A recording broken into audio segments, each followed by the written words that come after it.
Hello, mysterious person behind the screen, and welcome back to our Avengers series of audio commentaries. This time we're on to the big crossover event, Avengers Infinity War. I'm once again joined by Isaac. Hello there. And, without further ado... If you'd like to sync this up with your own copy of Infinity War, put the film to the start and press play in 3, 2, 1, go. The biggest crossover since A Muppet Family Christmas. Yes, indeed. or The Stolen Earth Journey's End? Yes, which was out 10 years before this. They did it first. They did do it first. Mm-hmm. Now, the voice of this pilot, I think, that's coming up here, it's Kenneth Branagh, isn't it? Yeah, this is the Asgardian refugee vessel. Yeah, a little voice cameo from Kenneth Branagh, which is great. It's cool. That's cool. I didn't catch it in the cinema at all. It was only afterwards. Well, this scene, it follows directly on from that post-credit scene in Thor Ragnarok, where they're in space and then a big warship basically comes up in front of them, and you're like, what's going on? Yes, exactly, yeah. Mm-hmm. Yeah, because when I saw this, I thought, wait, does that mean Valkyrie and Porg are all dead? But obviously Endgame confirms that they're still alive. Yeah, it literally opens with, hey, you remember Thor Ragnarok and how everyone kind of escaped and it was this bittersweet success and it was so good? Yeah, everyone dies now. Yep. Yeah, and honestly, as I've said before, this feels like Thor's film out of all the Avengers, because he's probably the one who's got the most beef with Thanos in this film. And this is, if Thor Ragnarok was his comedy, this is his tragedy. Absolutely. Yes. Yeah. Yeah. Completely agree.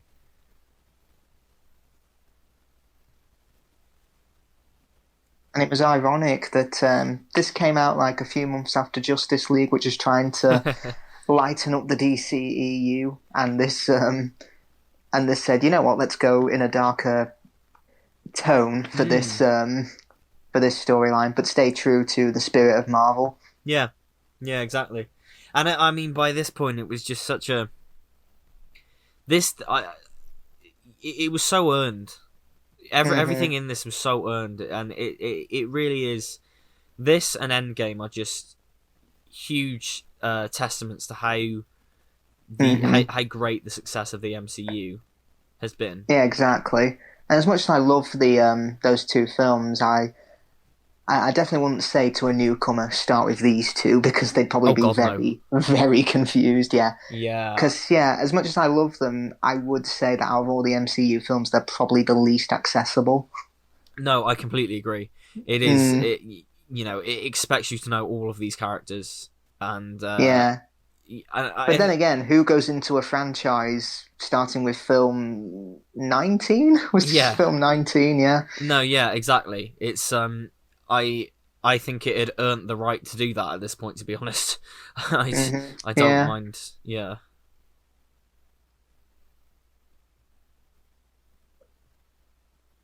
Oh, and also this with Thanos having the Power Stone in the first scene, he's pretty much undone all the hard work that the Guardians did in the first Guardians of the Galaxy film, because they say he decimated Xandar.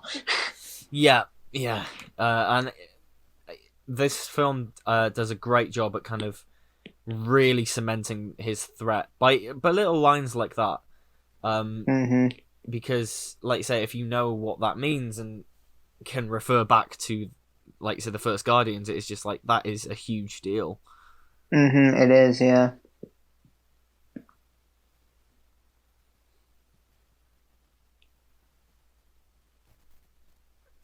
Yeah, this is Loki's final scene. I mean, not counting the TV series Loki, because that's an alternate universe. Yeah. But, this is why he... Yeah, and they have followed through on this, because I don't think he's coming back for Love and Thunder. Yes, I don't know if Loki is in it or not, because they might include the Loki variant from the TV series. I hope not. I know. I think he's in Multiverse of Madness briefly. I'm not sure. Mm-hmm. But yeah, this is for all intents and purposes Loki's death. Mm.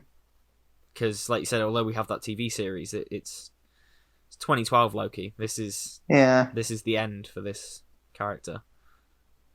I love this Thanos Hulk fight because the It's great. Hulk, yeah, the way he's getting beaten here, it's almost a lot of shock for him. He's like, you just hit me back. Yeah, That's never happened before. yeah. To quote Nelson from The Simpsons, you made me bleed my own blood. Yeah, no, Yeah, and it's it makes incredible. perfect sense why the Hulk doesn't come out. He's just all going, no! Yeah. Because he technically just got defeated, probably for the first time ever.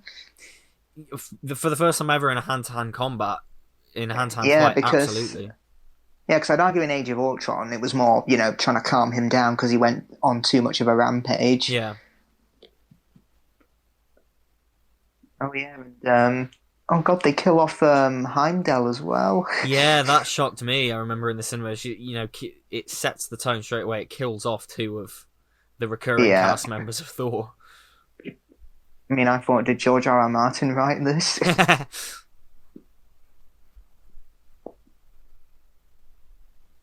Yeah, because I mean, George R. R. Martin, he's one of those writers who says, if I was writing Lord of the Rings, I'd have kept Gandalf dead. I want to brought him back I want to brought him back to life. Kill every single character. Yeah.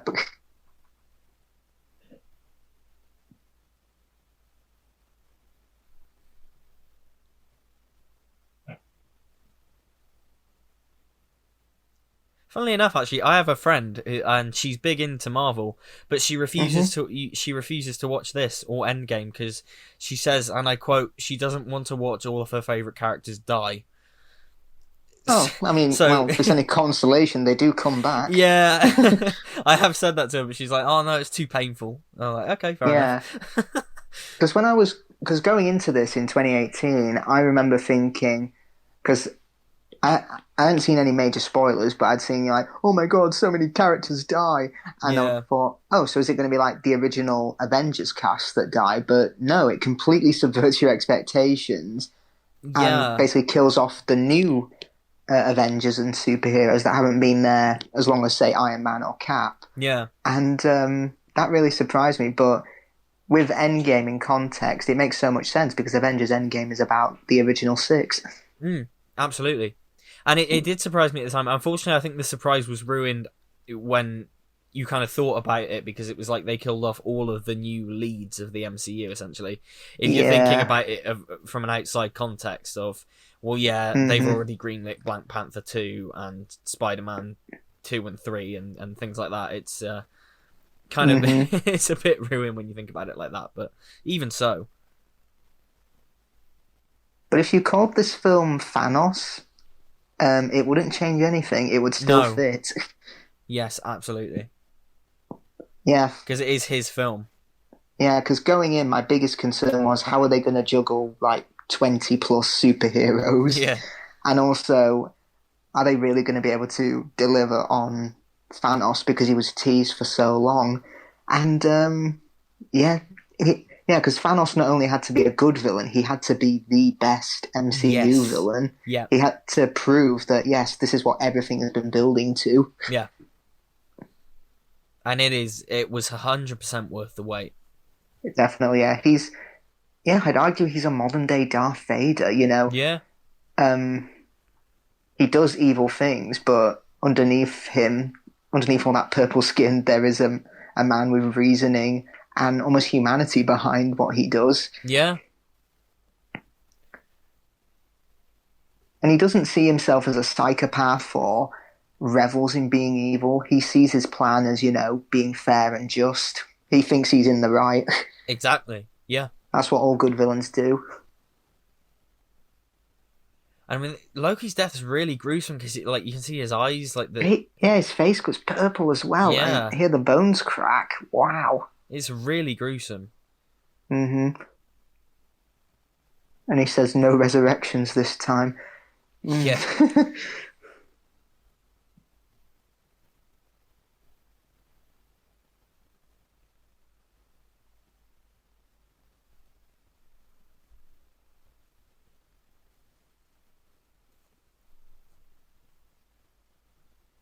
I remember if you pop into Waterstones, you can actually find the Infinity Saga, I think, as a comic book in there. Yeah, And yeah, yeah, it does actually start with a strange a superhero figure landing in Doctor Strange's house, and yeah. but it's not the Hulk; it's actually the Silver Surfer. Yes, it is. You're right. Yeah. I think it's Hmm. Infinity Gauntlet. I believe it's called. That's it, yeah. Yeah. Because his motivations for getting the stones in the comics was quite different, wasn't it? Did he want to appease death, something like that? Yeah, he is literally in love with Death. Oh, okay. Because in the Marvel comics, Death is portrayed as a female figure, and he is literally in Oh, love. nice. Yeah, he's literally in love with her. Did he want So to marry her and have children? I'm not sure it ever got that far, but that's Hmm. very yeah. It's incredibly. Well, now that I mentioned that, there was some weird fan fiction going around after this film of Thanos, Oh, Daddy saying they Thanos. find yeah they find him sexy Yeah, or something like that. God, like pictures of him wearing a thong. that was it. That was it. And So weird. Josh Brolin shared it on his Instagram as well. He did, yeah.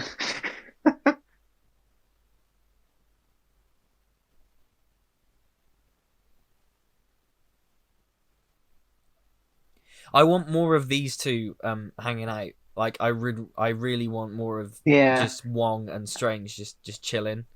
Because Well, every scene we see with them is great. I liked Wong's cameo in Shang-Chi because Yeah, you know, it's just like I may work with you, Doctor Strange, but I can do what I want. yeah, exactly. Yeah. I have a life outside of you.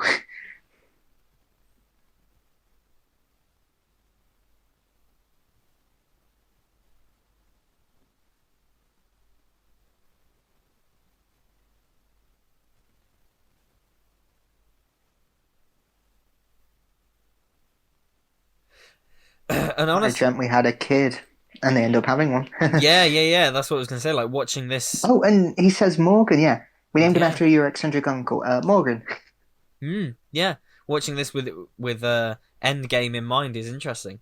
Hmm. Because it sets that up so well. And of course, these were shot back to back, weren't they?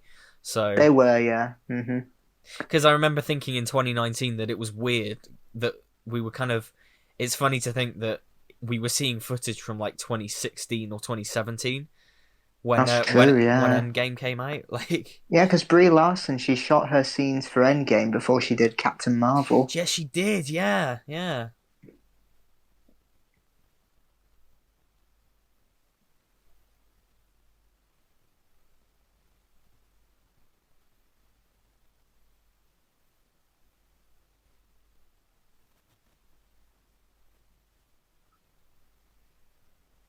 I really want to get the. There's a book that's just come out, which is this giant making of book of the entire Mm. Infinity Saga and like the journey from Inception to Endgame, pretty much. And I really want to get that because Oh, wow. it's apparently it's really good. I know that there's a big section at the back where Robert Downey Jr. just thanks like 50 people for the MCU Wow, success, brilliant. and like going, Amazing. yeah, and like going, and that list of 50 people just goes back to like the days of the Spider-Man Raimi trilogy and stuff.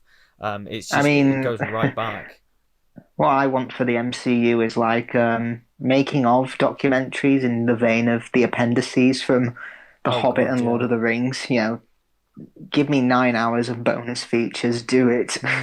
It's a shame we'll probably never get that, like because Nah. they're owned by Disney, so it's like Yeah. they Disney's behind the scenes stuff is just very.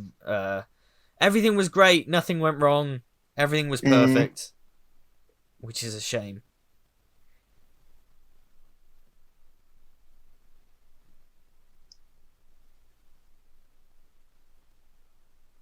And yeah, even though this is a sequel to multiple films, it does a good job of establishing, what the Infinity Stones are if you don't know what they are, and Mm. just saying why Thanos wants them. Yeah, completely agree. Yeah.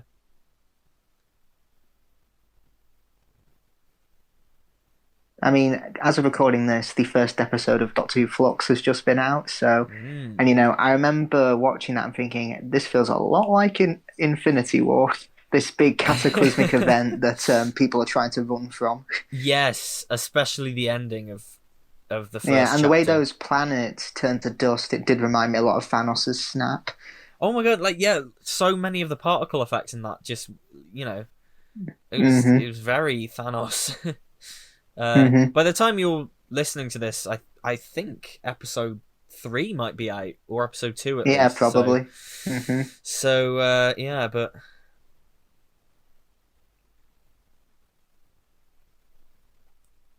A lot of people have theorized the reason Thanos decided to strike now is because all those powerful beings from nearly everyone's franchise were dead, like Odin or yeah. what's she called from Doctor Strange, the Great One, Oh, the ancient one. the Yeah. Ancient One. That's it. Yeah. Trying to think of other powerful beings that are now gone. Ego. Yep. Ego's gone. Yeah. Yeah, because if Odin was still around, he probably could have kicked Thanos' ass.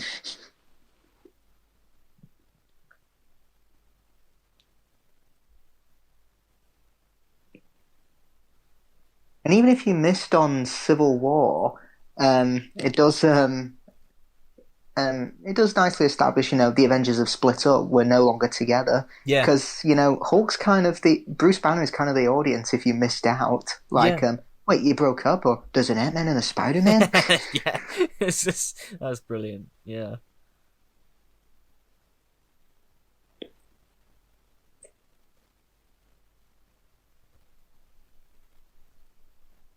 Like the Beatles? What, you fell out because one of you started dating a Japanese woman?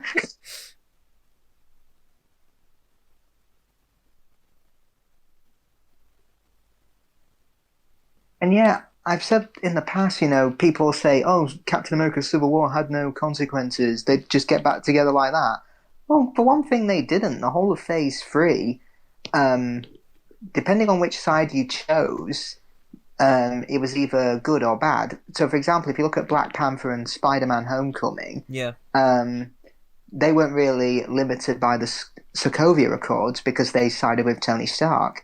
And Ant-Man and the Wasp, yeah, he sided with Cap, so he's under house arrest. So there are stakes there. If he leaves the house or if he's seen leaving the house, he'll probably go to jail. Yeah. 100%. And the consequences like range even further than that as well. Even tiny little things. There's so many Hmm. consequences. Like the reason Ross is in Black Panther and has such a major part in that film is because him and T'Challa met in Civil War and they have Hmm. relations now, which is Yeah, why, true. which probably would is a big factor that leads Wakanda to open its doors in Black Panther. Hmm. Um, Yeah. and I think that spiral, the consequences of Civil War have spiraled even into Phase 4 now. Like in the TV shows and the films, like WandaVision, the reason WandaVision is about their love is because the events of Civil War propelled those two to run away together, where Ah, okay, where yeah. Hmm. where their romance became stronger. I think we see that in this film. They Hmm. wouldn't have run away together had it not been for Civil War. Yeah, and also here, Cap is thrown into a situation that requires a technological genius to separate Vision from the Mind Stone without killing Vision. Yeah, And then Tony Stark is thrown into a situation that requires battle plans, tactics, strategy, which he doesn't have in Avengers Assemble. His line is, "Yeah, I have a plan. Attack." He just goes in all guns blazing yeah, and doesn't think about making a plan. And here's Stanley's cameo. yeah. Come real good. I love this music as Spidey swings away. Hmm. It's so cool, and I love his swinging as well. It's so dynamic, and it feels like something out of the games or something. Hmm.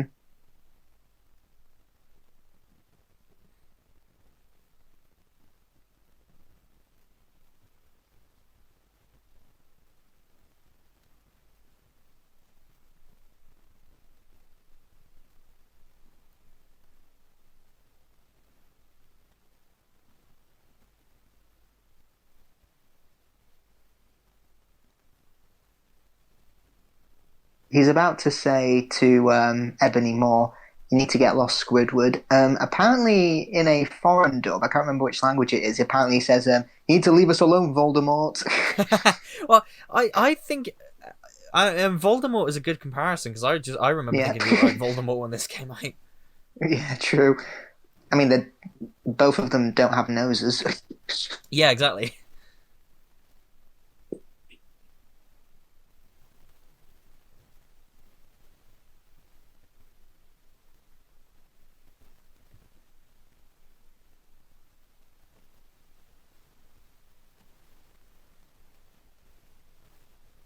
I think the green screen looks a bit A iffy. bit flat, yeah. Yeah, I guess. I mean, that is the consequence of like, it's a casualty of having to make these films kind of on a conveyor belt almost. In that Yeah. because it's a universe, each film needs to I come out mean, at a specific both time and films, they cost a total of what, $400 million? something insane like that. Yeah, like it Yeah. is absolutely insane, hmm right? And they both grossed $2 billion, yeah.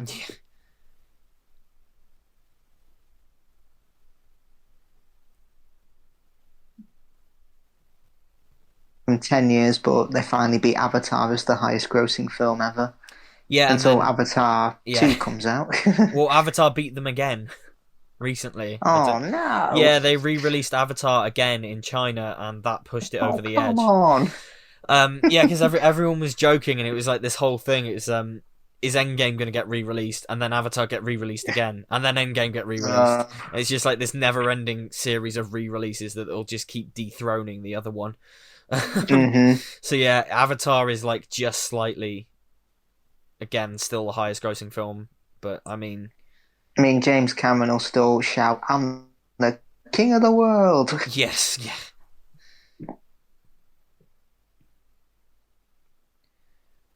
I'm curious to see how much money Avatar 2 is actually going to make. I am as well, yeah, because I'm not too interested in the sequel because I wasn't really that big a fan of the first film, but I am intrigued to see if the interest is still there for a lot of people. Well, yeah, that's what intrigues me. Like the general audience, like you don't really hear people talking about Avatar these days at all. That's I true, think a yeah. lot of the reason it was so big is because it was at the dawn of the big boom of 3D again, and it was just Yeah, this big, definite. visually sumptuous film. I mean, it was given away with a lot of Blu-ray players at the time. You Wait, know, really? oh yeah, the Blu-ray, like the first Blu-ray player my family bought came with Avatar as a freebie. Oh, nice. So, Wow. and I think it was the case for a lot of Blu-ray players that it just came with it because it was like, look how visually sumptuous the film is, and but you don't I mean, really. I know Taj from Come Fly With Me is going to be happy. My favourite film of all time is Avatar 2. I know it's not been made yet, but it's going to be awesome. It's taken. It's ridiculous how When he long it's does taken. that, oh man, Avatar, have you seen Avatar? You haven't seen Avatar? You're gay, man. I'm not joking, man. You're gay.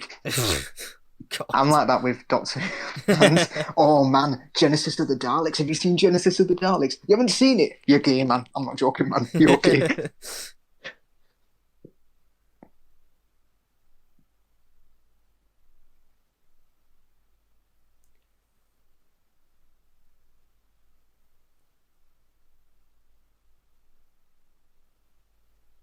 That became a meme. It's a simple spell, but quite unbreakable. Yep.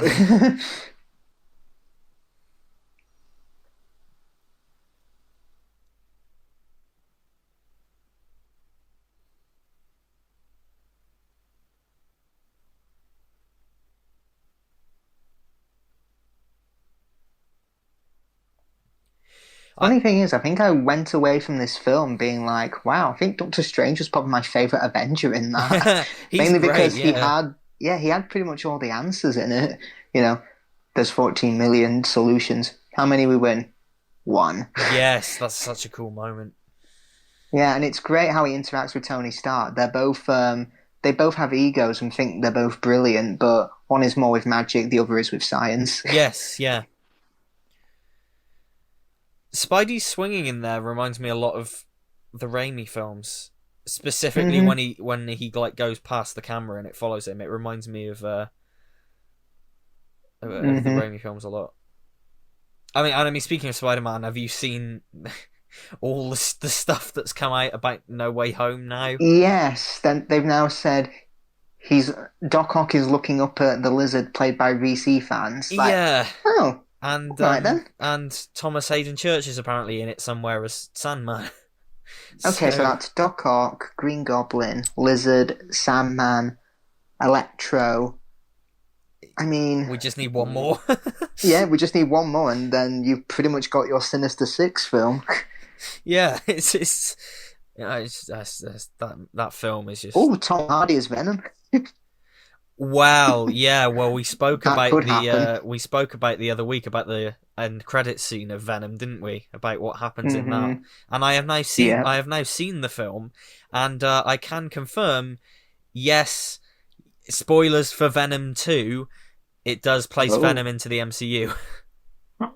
Oh my god. That is the end credit scene, and it So what's his is. reaction to Spider-Man being Peter Parker, despite the fact he's never met him? So basically, there's this big flashing light, and Eddie and Venom are suddenly in this other room, and they see on the TV the big news report from the end of Far From Home, and Venom licks the screen and What? goes, "This guy." I think he goes, looks tasty or something. Or I can't remember, but he says Looks something, tasty. and Oh and god. yeah, so it basically puts them into the MCU.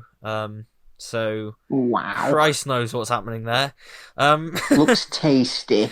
yeah, and it's a really odd thing because it literally the clip they use of the news report is just this really awkward shot of Tom Holland on a random street in the Spider-Man outfit, looking round, looking really confused. And it's Hmm. not from any of the films. It literally looks like an on-set video that they've just put in there. All It's right. really I weird. mean, Kevin Feige, has warned us, not to make up too many theories because you're only setting yourself up for disappointment. And yeah, Yeah, he does have a point. yeah. I think the people expecting Andrew Garfield and Tobey Maguire to be the co-leads of the film are going to be Hmm. very disappointed because I think if they are in it, they're going to be in it for either a cameo or have a role in the third act and nothing more. Possibly, yeah. I don't think Hmm. they're going to be in it as much as people think. I could be wrong, but Yeah, of course.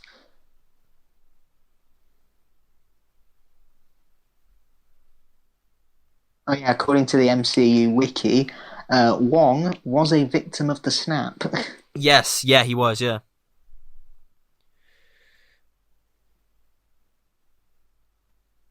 Yeah, because when he comes back in Endgame, he has that exchange with Doctor Strange. Is there everyone? You wanted more? Like he's just come back from the dead. Maybe a bit more respect. yes, yeah. I've got to say, this intro to the Guardians is perfect.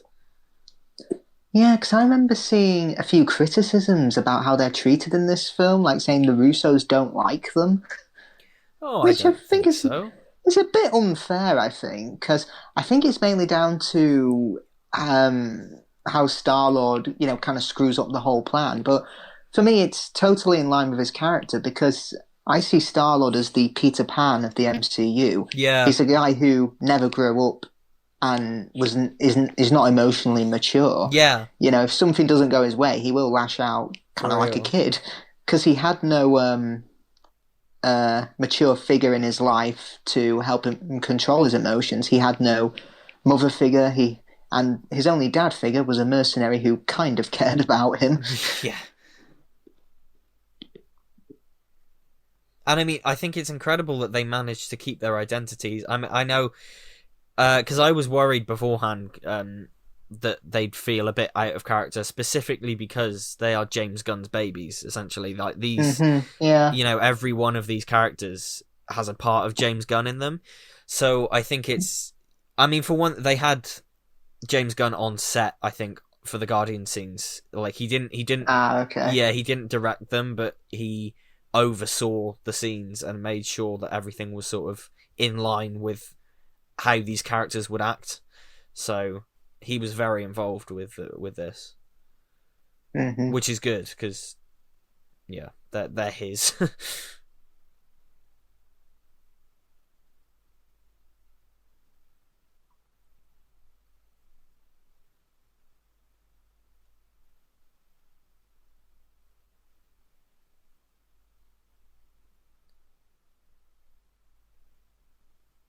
Yeah, I remember the trailer for this. It was the bit at the end that got the huge reaction, where Yeah, Thor says, "Who the hell are you guys?" I think that's when everyone it hit home. Like, oh my god, Guardians really is set in the same universe as the yeah. MCU. It hit home that this was everyone coming together, and Hmm. it's still great to see them interacting. It really is. Yeah.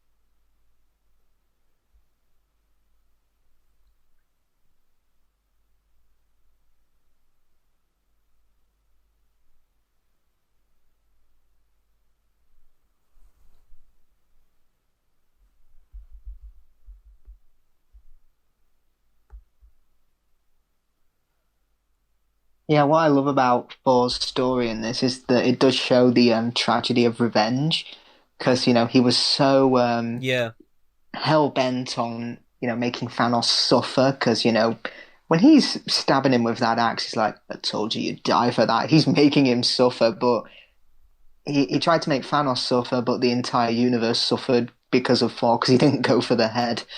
And yeah,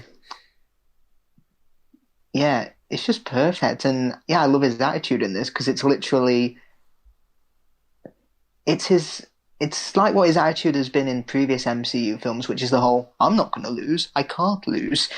um, but it's a lot darker, I think, because he's lost everything. yeah. Completely agree. Completely agree. Hmm.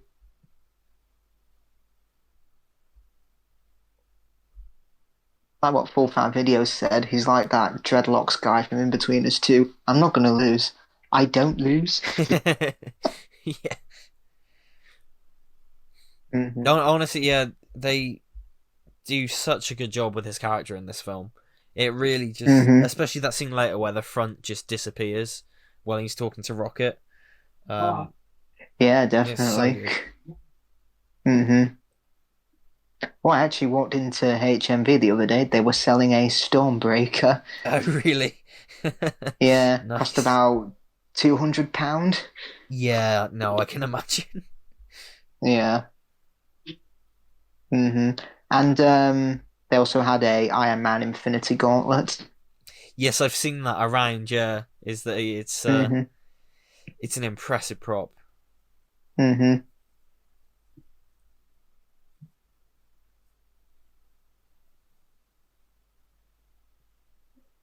And yeah, the comedy in this film, despite being a dark storyline, it doesn't feel out of place. It still works. Yes, yeah, exactly. It's again, it's humor that comes from the characters. Hmm.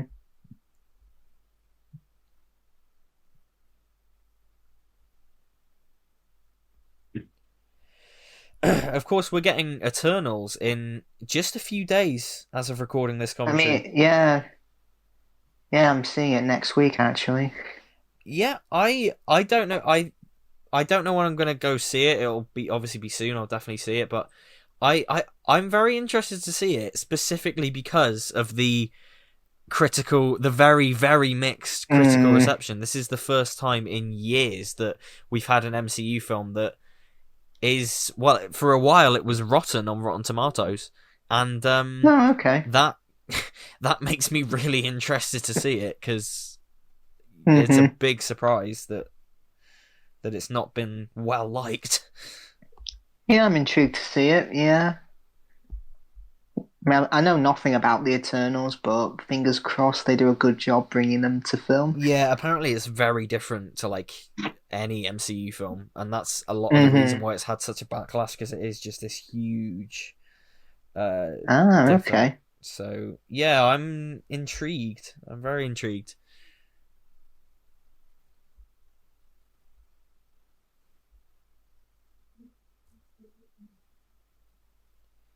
It was like the rabbit joke is is really funny, especially in Endgame when they have the Asgardians shouting it. So it's just like a thing for the Asgardian species is just to confuse raccoons with rabbits. Yep, it's I love great. that. Yeah. You see Spider-Man films. That's how you take a joke and evolve it. Yes, yeah.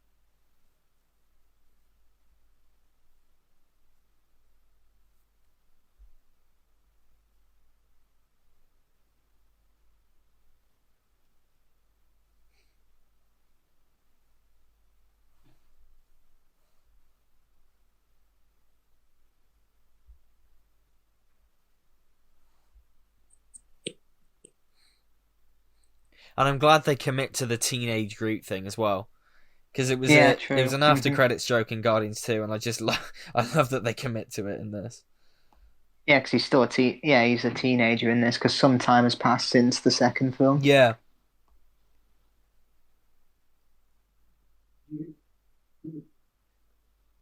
It's so tragic about Scarlet Witch in this because when she disappears, no one's like looking for her or no one sees her disappear. yeah. Because like for example, when Falcon disappears, Rhodey's shouting, "Sam, where are you?" And yeah, that's such a shame.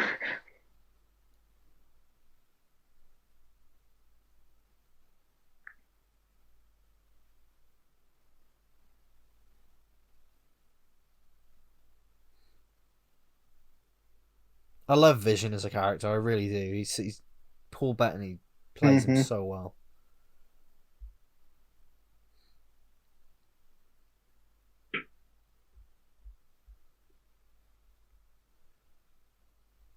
And he has evolved because he's not the same Vision that we saw in Age of Ultron, who was quite naive and saw Yeah. the best of humanity.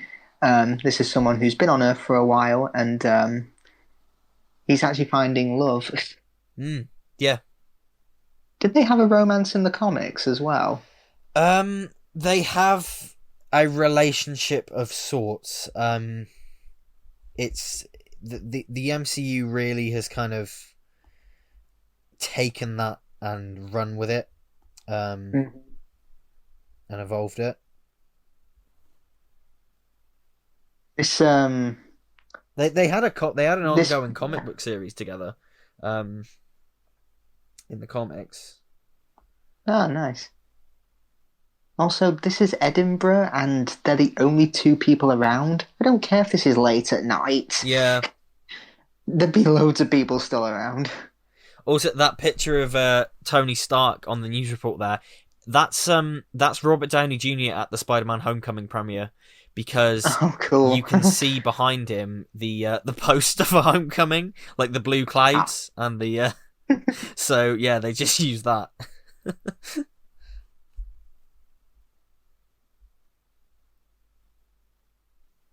That gave me a shock in theatres when, Yeah, he just got stabbed from it behind. made me jump. I remember. Yeah. Hmm.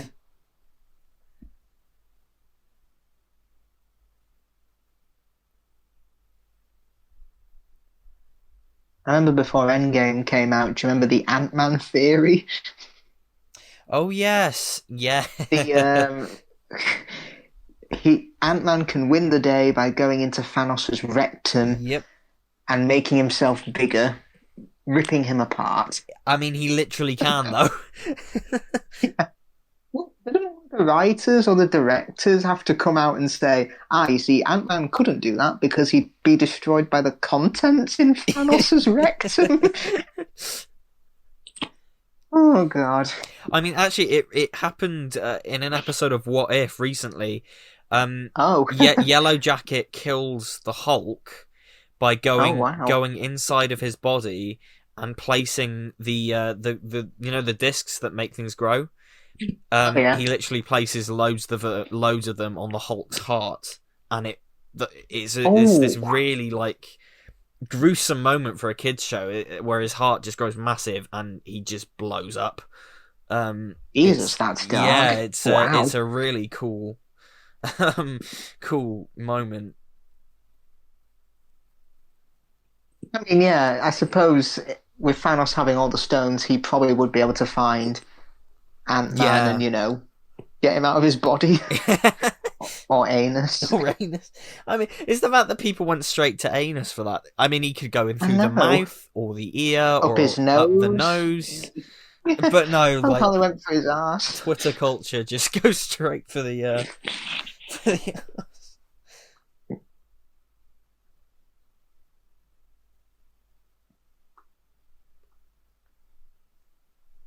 Wow, we're 40 minutes in, and only now we're getting Cap. That's pretty late for an Avengers film. yeah, pretty brave actually.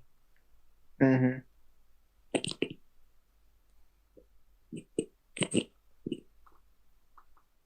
I do love this outfit he's wearing. How the star's washed out and the beard is great. Yeah, It's just to show that Cap's been on the run for a long time. and it got a huge reaction in the cinema when they just they hmm start playing the Avengers themes. He walks out the shadows. That's so cool. Yeah. And of course, uh, first time I've watched this since watching Black Widow.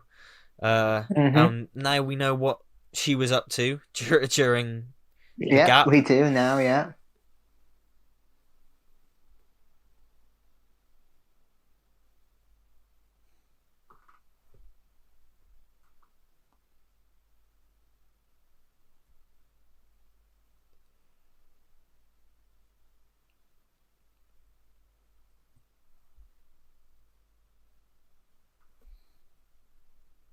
See, Cap has no lines for a good chunk either. Like It's true. his first Yeah. line is "Get on the ship," I mean, let's speaking get to of the Chris ship or something. Evans, I think the trailer for Lightyear looks pretty good. Oh yeah, it looked alright, didn't it? Yeah, it was. Yeah, when he said to infinity and beyond, I thought, yeah, I can definitely buy him as Buzz Lightyear. Yeah, it works. It does work. And I saw on Twitter actually somebody said the biggest thing about that is that it implies that in the universe of Toy Story, Chris Evans was too expensive to record the voice for the toy, so they got Tim Allen, Yeah, which is wonderful. yeah. Kind of to imply that Tim Allen is a lesser actor than Chris Evans because he's probably less expensive. Yeah. Yeah. You see the Chitauri here, don't you, invading this planet? Yes, yeah, you do, yeah. Yeah, that's a nice Easter egg. Oh, you see those big worm ship things like the. hmm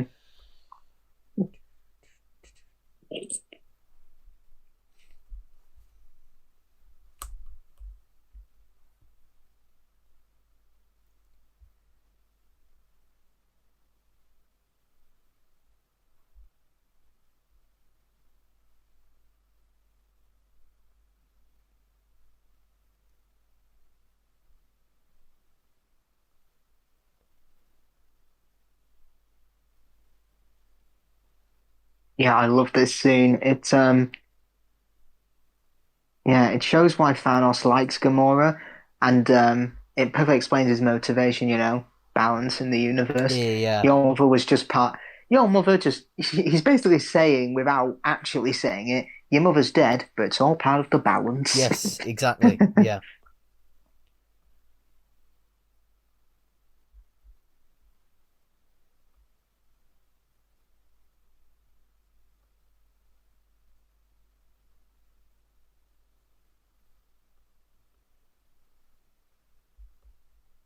I remember that thing came around the Did Thanos Snap You, that website?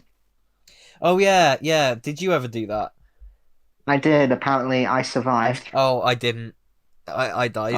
Oh. I got snapped. I was like the one person because all my family did it, and for some reason I was like the one person who died. So it's just I mean, I'll admit, when it comes to Christmas to Christmas shopping, that's when I'm like, oh, I think Thanos had a point, to be honest, Yeah. because of all those big crowds. I know for a while, if you searched a certain thing in Google, um, Hmm. it'd get rid of half of the search results, and Oh, wow. it would play a little animation where half of the search results in Google just disappeared.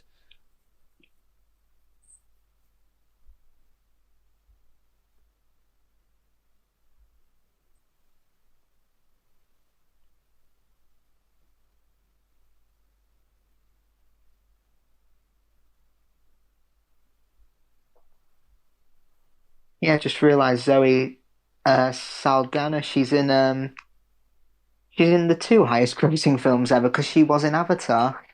Yeah, yeah, that's the thing. Everyone was like, "Well, either way, it's a win for Zoe Saldana, so it doesn't really." Yep.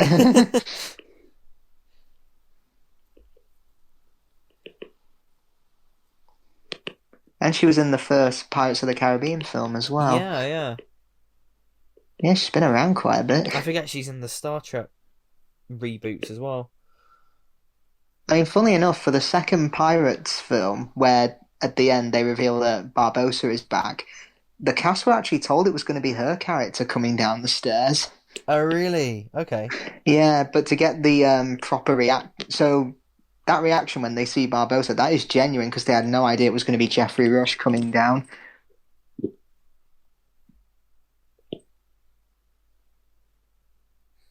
Also, if you think about it, either way, no matter which film is the highest grossing, Disney wins because Disney now owns Avatar. Yep. So it's just like, okay, well, Have they made an Avatar like ride yet at Disneyland or um, Disney World? there is like a Pandora world in one of the parks. I'm not sure if it's been built or is there already or whether it's under construction, but there is something happening, yeah. Which Hmm. again, it just strikes me as like 10 years too late. Because it's.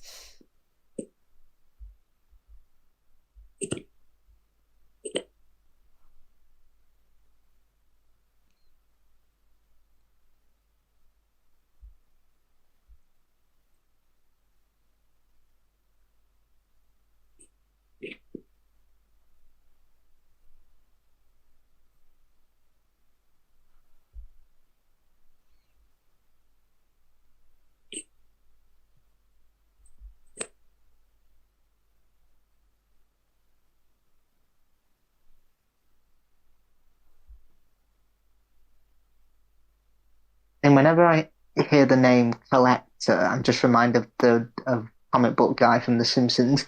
I am the Collector. I'm here to add you to my collection. I wish to take you back to my lair and make you my bride. Oh dear God! I'm not Xena. I'm Lucy Lawless.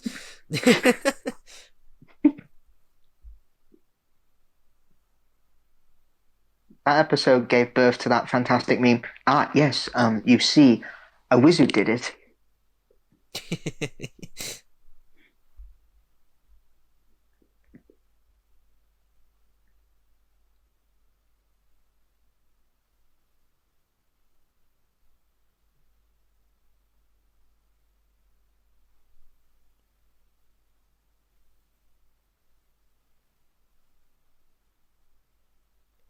It's interesting actually because although the Collector is in this film, he's not really in the film because Oh yeah, it's all a it's all fake, an isn't illusion. it? Yeah. Yeah. Hmm. Magnificent, magnificent.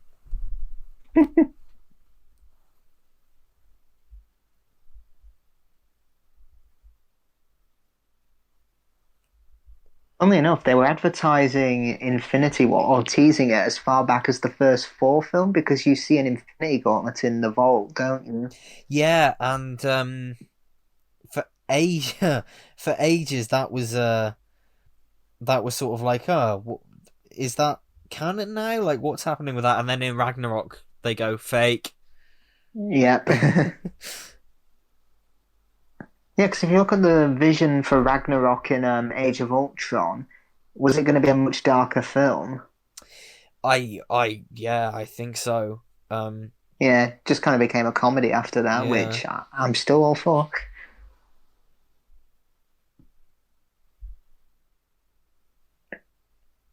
Don't worry, Thanos, you can get the collector. Just remove something from its original packaging.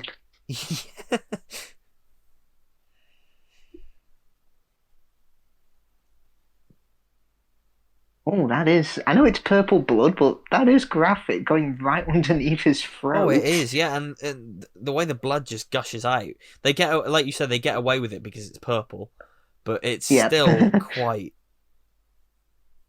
extreme. Yeah. God, And this, I've said before, taken out of context, this looks like the villains, Gamora, Star-Lord, and Drax picking on the noble hero Thanos. yes, it does. I'm still so impressed by the CGI work on Thanos. Like Yeah, it's really good, the yeah. little It was details, motion like capture, wasn't it? yes, it was, yeah, and yeah, the little details like on his skin, like the light coming through his skin and the hairs on his arms and things like that. Hmm.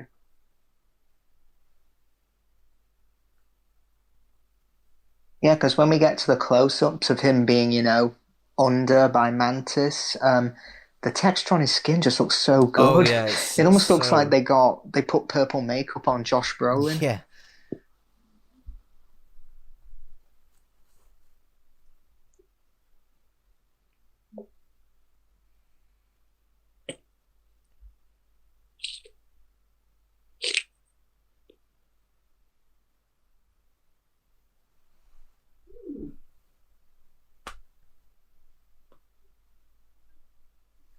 Yeah, and the great thing is, you're shown what each stone can do, even if you did miss the last films. Yes. Yeah, so you know what each one's function is, but it also tells you why he needs all of them. He can't just do this with only two or three. Yeah, it establishes it really, really well. And if I had the Infinity Gauntlet, I'd use it to bring all the missing Doctor Who episodes back. Yes. That'd be the first thing. That'd be Yep. item number one on the agenda. Mm-hmm. Yep.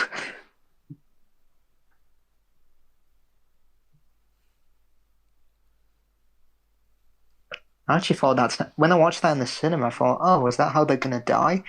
Yeah, I thought Drax and Mantis were dead then. Yeah. Mm-hmm.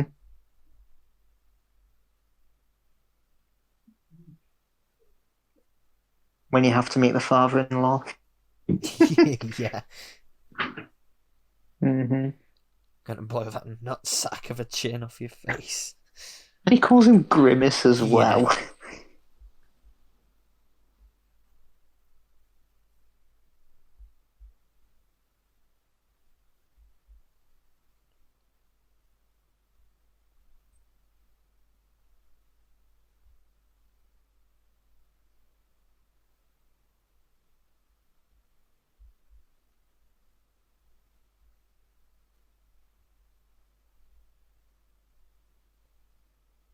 That's so dark.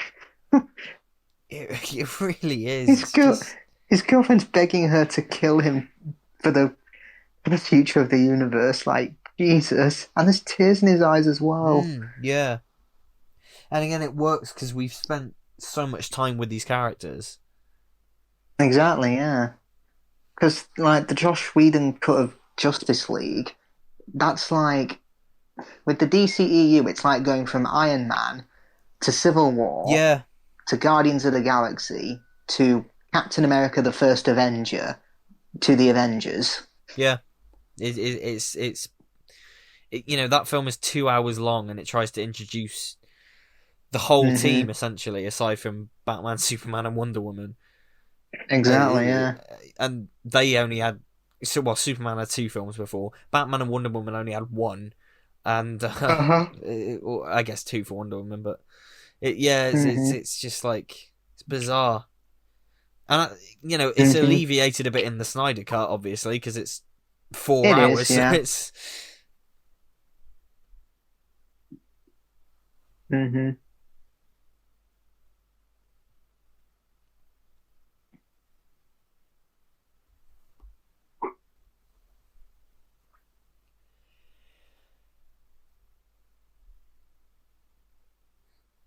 So this hologram technology is looking pretty legit these days. If you looked at the Facebook announcements and all that happened the other day, Oh yeah, Meta. Meta, What the hell which is is going on? and yeah, they want people to like live in this virtual world now apparently, and No, tar. yes, and it was all these holograms, and you can go and play chess with your friend, and he doesn't even have to be there because he's in a hologram, and it's just like, oh, this is a bit. It's like they saw Wall-E and just It's a bit learned the wrong lessons. It's a bit Riddler in Batman Forever. Yeah, a little bit. You're the new contestant on Brain Drain. Caffeine. Oh, yeah.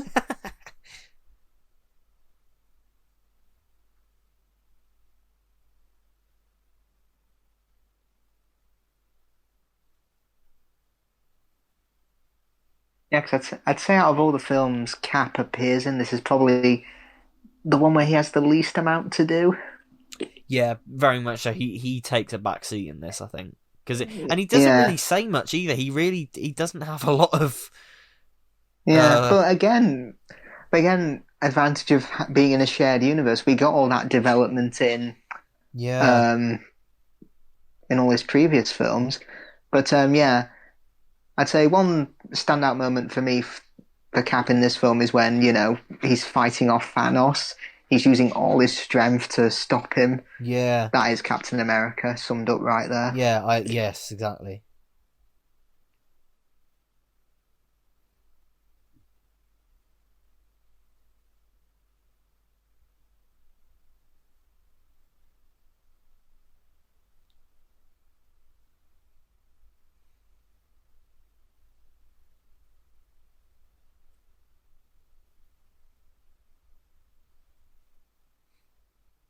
I like that as well. Like, who's Scott? Ant-Man. There's an Ant-Man and a Spider-Man.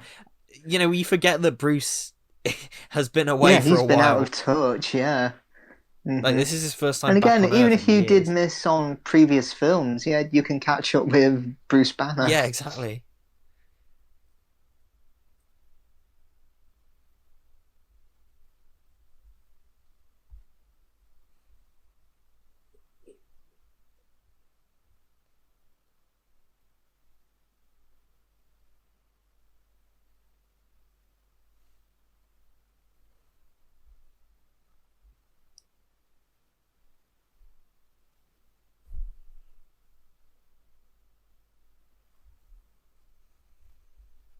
And for me, I'd say Infinity War, it's the Empire Strikes Back of the MCU, Yeah, where it's the middle and everything ends in failure. yeah, definitely. hmm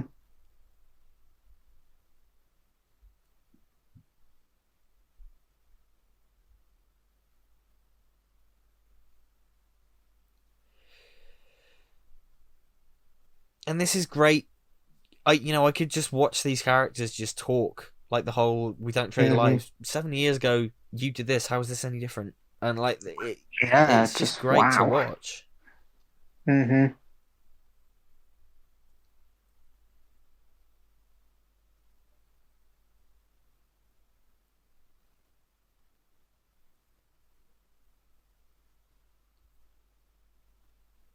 Does he still have the stone in WandaVision, or have they took it out? So the whole thing with WandaVision is that it was Wanda kind of constructing Vision back for herself, and Oh, right. the stone isn't there, but that sort of taps into Ah. why she's so powerful, because she literally hmm traps this whole small town, puts them all under mind control, so she can live out this fantasy with her and Vision, and Oh, nice. it ends on a note of, you just kidnapped an entire town, and you know masses of children, and forced them to be puppets so you could see your boyfriend again. This is not okay. And Yeah, that's like what the Mad Hatter does in Batman the yeah, Animated um, Series. and it's great that it addresses that, but it's also this story of grief and how she gets over hmm Vision, and yeah, and they have a goodbye in that's really heartbreaking, because it's, well, Wow. she sort of realizes she has to let it go, that he should die, but she and the Vision that she's created sort of have this last moment together before it all breaks down. It's just like, oh, this is really sad. Mm-hmm.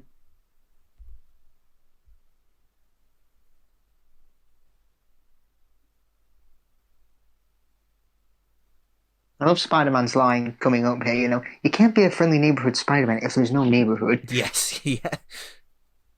Again, it's much better than, I gotta impress Mr. Stark. Well, Yeah. what would Tony Stark do? I'm useful and I'm sticky. Ugh, fuck off.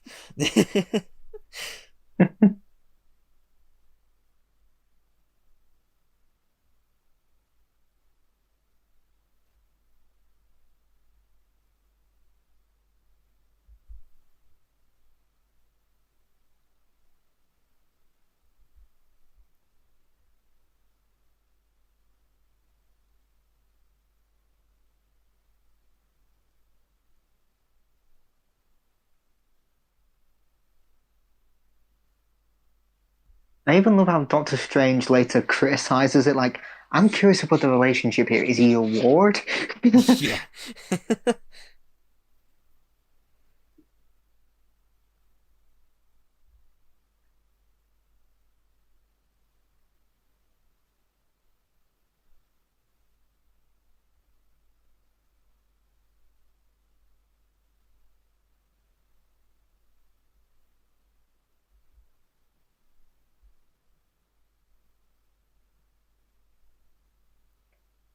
Yeah, that's a great line. It sums up Spider-Man. Yeah. It is nice, yeah. Hmm. Yeah, Yeah, they reference aliens here. Tom Holland has famously never seen Empire Strikes Back. Wonder, has he ever Yeah. seen Aliens? I don't know. But yeah. It's just odd. Like, his character just seems so different to how he is in his solo films. I know we talked about it in those commentaries, but I can't Hmm. imagine him in his solo films being the pop culture reference spewing. Like, Yeah. it's odd. Hmm. Also, I swear, when Ebony Maw gets sucked out and is killed in space, I swear on first viewing it looked like he was sticking up his middle finger to the camera as if to say, fuck you.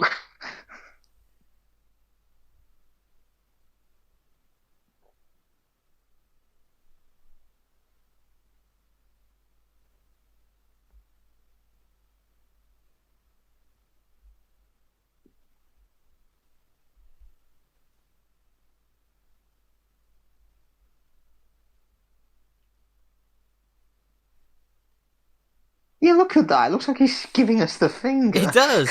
Oh god, you're right. Yeah.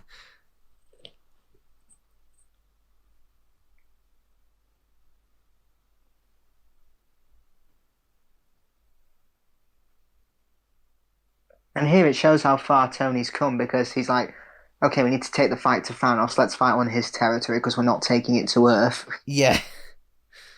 Hmm.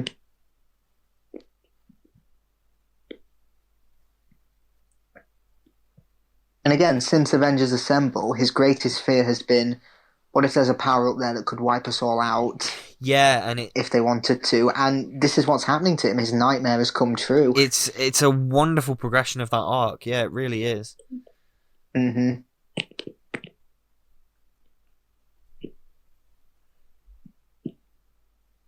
Actually, that take of we're using our made up names was better in the trailer than it is in the. Yeah.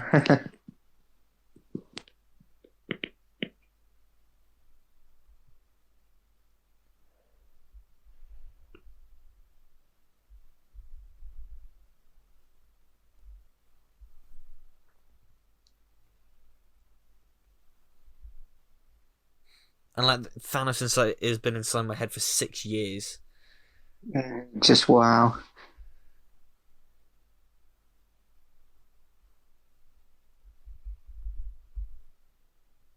Yeah, he says, you saw what they did, you saw what they can do, and Yeah. on his turf, he won't be expecting us to come to him. Yeah, because he doesn't have a plan, he doesn't have a strategy to take him down. It's just like, let's attack. Because again, he's not Captain America. He's not someone who'll have a strategy or a battle plan.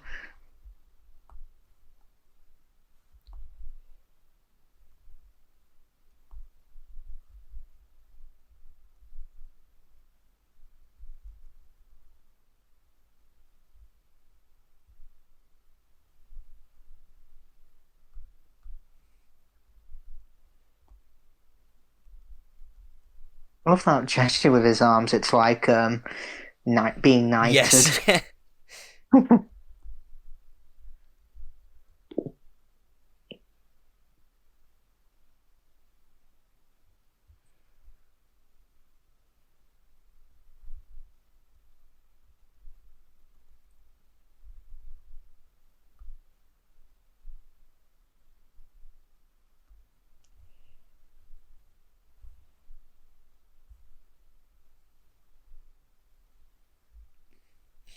And yeah, like you said, it really is just we're focusing so much on Thanos, and it works so well.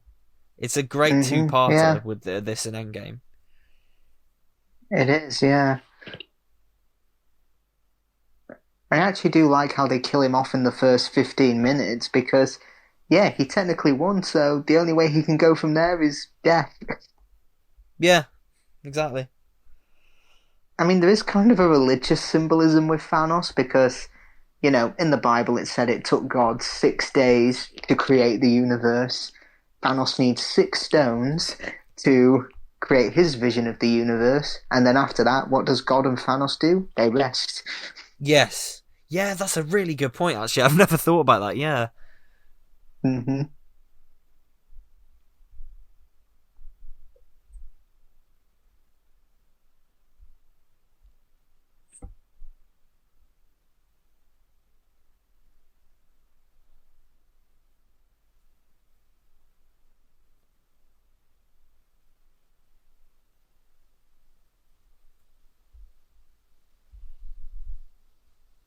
I love how when Thanos is telling Gamora the truth, she's looking away as if to say, no, it's not true, but it kind of is deep down. We were starving and you made us half Yeah. the planet, but you did give us a better future.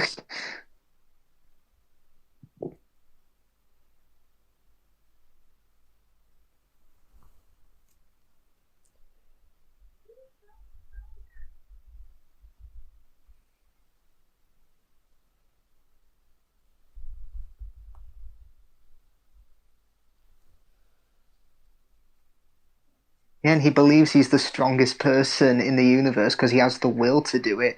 Yeah. No one else has the guts to snap their fingers and murder trillions, but he's willing to do it for the greater good. I mean, it fit well with the Neighborhood Watch Alliance in Hot Fuzz. Yeah, the It's all greater about the good. greater good. I was just about to say that as well.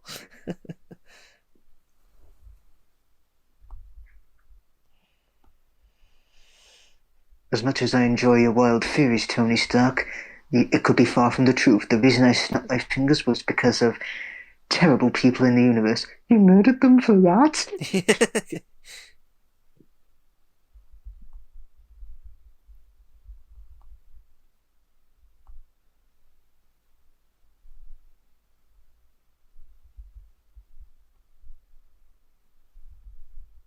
Can you just talk about Karen Gillan here? Oh, yeah. 2010, she started off in Doctor Who. No one knew who she was.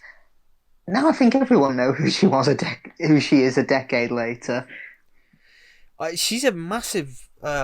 she's quite a big name now, and good on her. Exactly, yeah.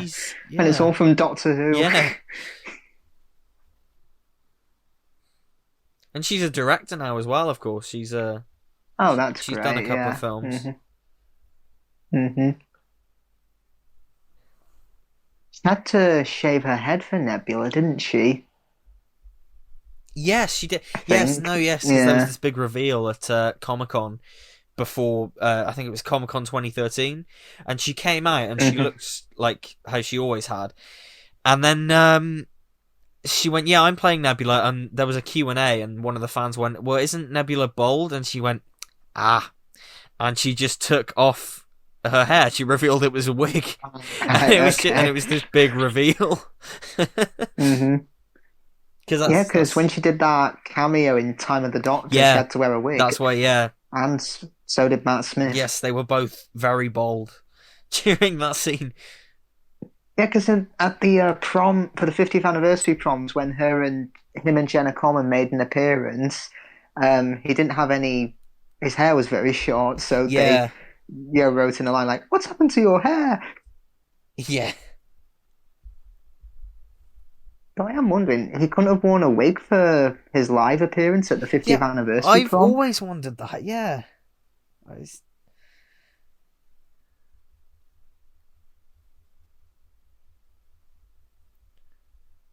Yeah, even though she's a cyborg, oh, that's it's disturbing. really Yeah, yeah. again, I'm so surprised they got away with a lot of things in this film with a 12 Mm. rating. I think it's because like the fantasy context, but even with hmm even with that context, it's quite extreme. Yeah, because I could say the C word, and if it's in a sexual violence context, and even if I say it once, that couldn't be an immediate 18. Oh yeah, yeah, hmm But yeah, apparently if you say it in a light-hearted way 5 times, it can still be a 15. yeah. No, it's all about context, isn't it? Yeah, hmm it's weird how lenient things are these days. Like you barely ever see 18 rated films in the cinema these days because it's not profitable. Um, That's true, yeah. the new Halloween films are the only modern films I can think of that are just full on 18 rated. Um, Most recent one I can think of is Spiral from the Book of Saw. oh yeah, of course that would have been 18. Yeah, hmm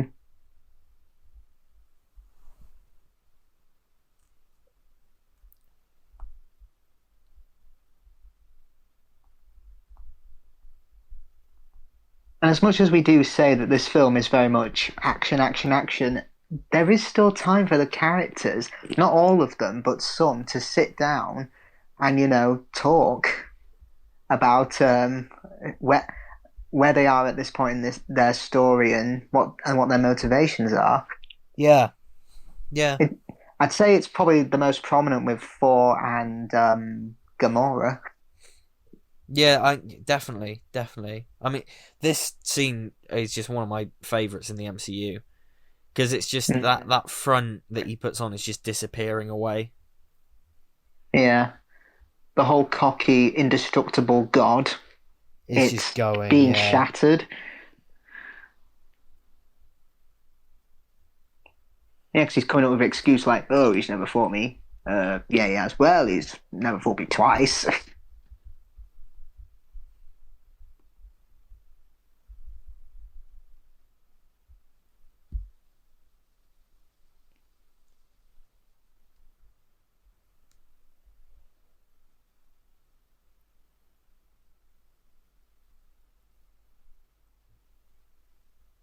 the MCU ever dropped an F bomb? I Oh wonder. no, I don't think so. Yeah, because particularly the extended cuts of the Snyder films, they like to drop the F bomb Yeah, yeah. Well, and still gain a 12 rating or something like that. I think I think they get away with it. I think Groot says it, but obviously it's Groot language. It's yeah, he's saying it, but it's not.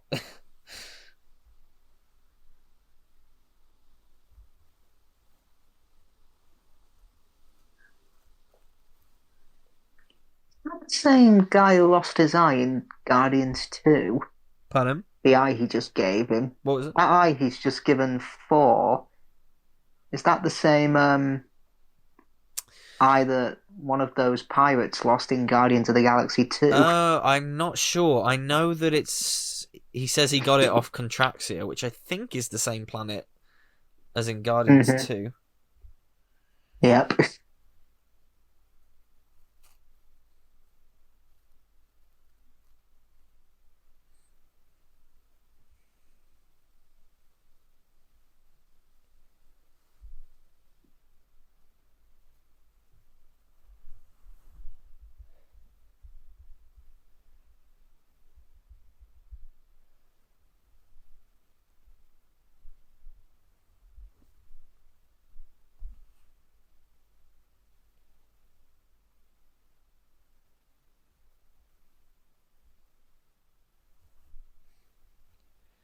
We haven't spoken about Alan Silvestri's score yet, but it's fantastic. It is, yeah, it is terrific. It's a great score. I'm so glad they brought him back. I mean, I actually like when the snap happens and there is no score. It's Yes. perfect. Yes, yeah. hmm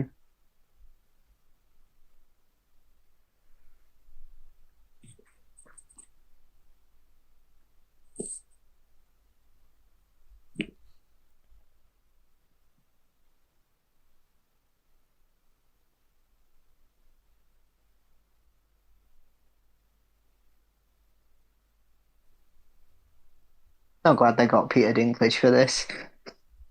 Yes. Yeah, and the whole thing of him being a giant is Yeah, is ironic, yeah.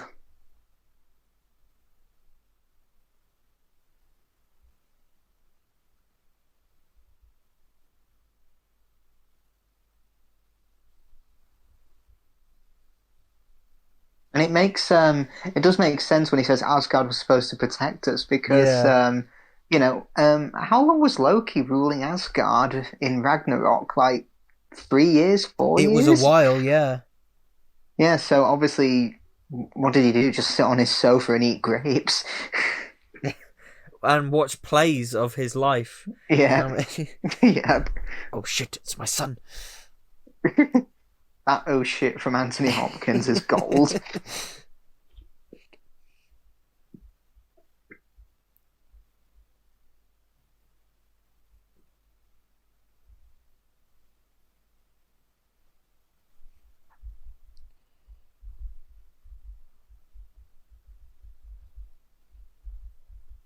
Yeah, and his hands are like molded together now. That is dark.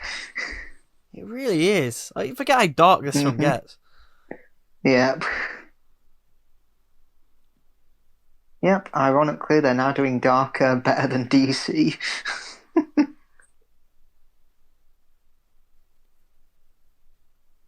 And it's because the tone, it feels appropriate and earned. Like It does feel earned, yeah.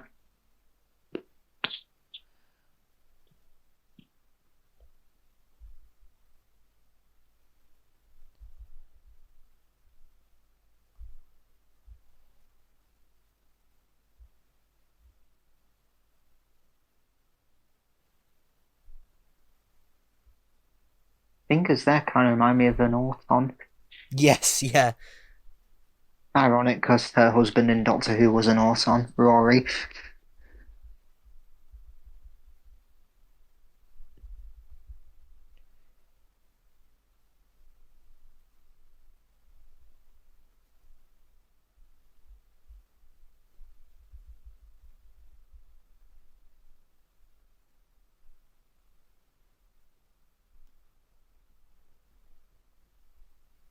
I like that as well. It feels like a theme park ride. This is Yeah, meant for one big guy. We're gonna move at the same time. have there been any MCU related rides at Disney World? Yes, yeah. We've in the California one. There's Guardians of the Galaxy Mission Breakout, which is Oh, nice, cool. if you know the Tower of Terror from Oh yeah. they turned that into that ride. So it's Nice. yes, it was this whole thing. They got the cast back to do segments for it, and Stanley is in it, and Oh, cool. the queue. I've seen videos of the queue, and it is just full of. I think the queue is the collector's kind of hmm home. So the queue is just full of MCU relics and Easter eggs and things like that. Yeah. Nice.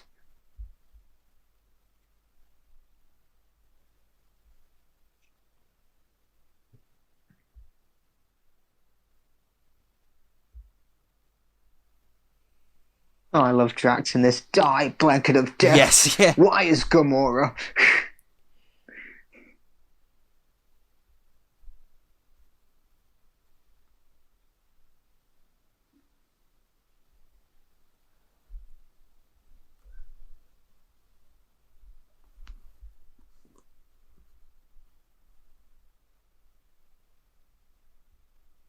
mean, I'm surprised Spider-Man and Star-Lord don't bond more over their pop culture references. Yeah, well, they do kind of, don't they? There Yeah, is a with the whole moment. like Footloose. Yeah.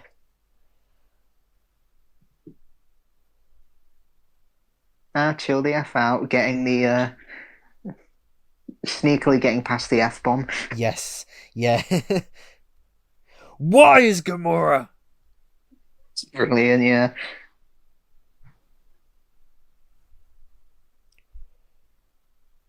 I can take it.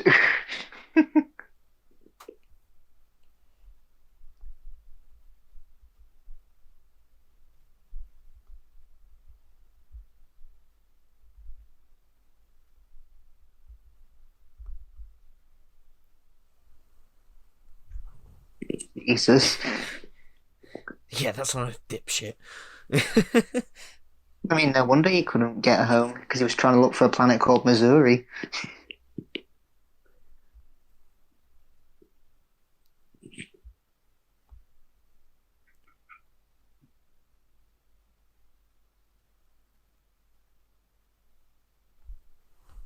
I love Peter's reaction there. Tall guy, not that good looking. Yeah. He's like, wait, what? I just realised Spider-Man has yet to meet Thor in this at this point. Yeah, that's true. I mean, the first time they meet is what at the. I mean, in the funeral Yeah, I or the think fight scene at so. the end of Yeah, Endgame. no, Yeah. I would. Yeah, I guess. Mm-hmm.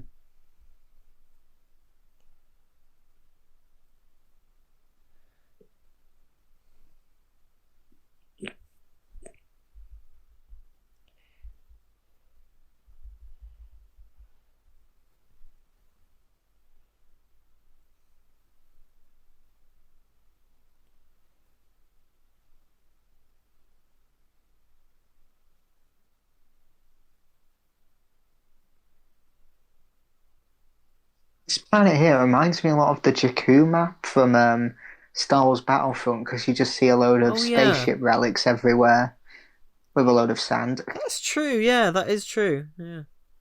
Hmm.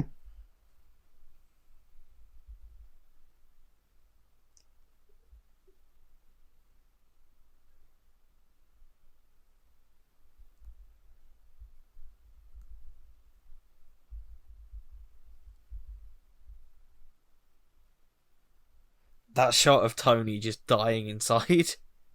Yeah, just It's like just like, oh, for fuck's sake! I Like had to it's be with these people. Yeah, and it's if this was an earlier MCU film, it'd be Tony making all these yeah. immature references, but now it's the other way around. Yeah, but it feels so natural.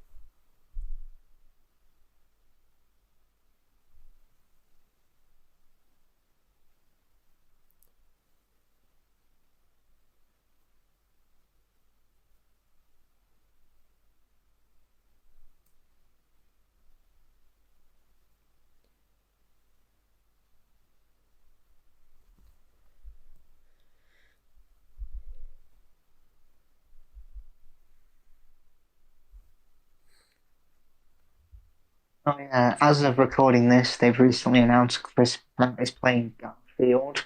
Yeah. Why? I mean, somebody I follow on Twitter tweeted a while ago. If you look at the cinema right now, it's just the cover of Being John Malkovich, except it's loads of Chris Pratt Yeah. because he's just they cast him. He's voicing Mario. For God's Christ's sake, sake. I like Chris Pratt, but stop using him. I mean, he's a great actor, but you don't have to use him in everything. It's so annoying. It's just. It's going to be like that dream scene in Flaming Moe where Homer keeps seeing Moe everywhere.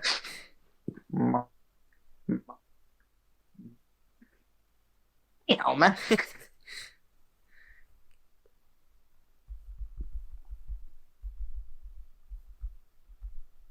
Now, the one character I didn't expect to see back Oh my was god. Red Yeah, Skull. That was really a I surprise. forget how much this shocked me at the time. My jaw literally dropped. Like I was just like, holy shit. Yeah, because I thought they were done with him, because end of First Avenger, he just vaporizes, and I thought, oh, that's the end of him then. But no, Yeah, exactly. I do wonder with the way he's dressed. Do you think it's a reference to the death persona in the comics that Thanos is trying to it please? could be. It genuinely could be. Yeah, Yeah. because is this how you get the Soul Stone in the comics, or is this just unique to the film? I'm honestly not clear on that. Mm-hmm. Yeah, no, I'm not clear on that, unfortunately. Mm-hmm. And I mean, yeah, because it's not Hugh Laurie, Hugo Weaving back. Definitely, Hugh it's Larry. it's definitely not Hugh Laurie. Mhm. It's not Hugo Weaving back. It's Ross Marquand doing it. And it's not makeup, it's CGI, isn't Yes, it? yeah, but I mean, Did he not want to come back as Red Skull, or I believe it was something to do with pay. It was. I yeah, think he wouldn't have minded coming back, but it was just he wanted a certain amount of money, and Marvel were like, "Well, it's literally you're behind a cloak. We can do this easily without you." So, yeah, yeah, I guess so. I mean, it's a good sound alike, to be fair, Yeah.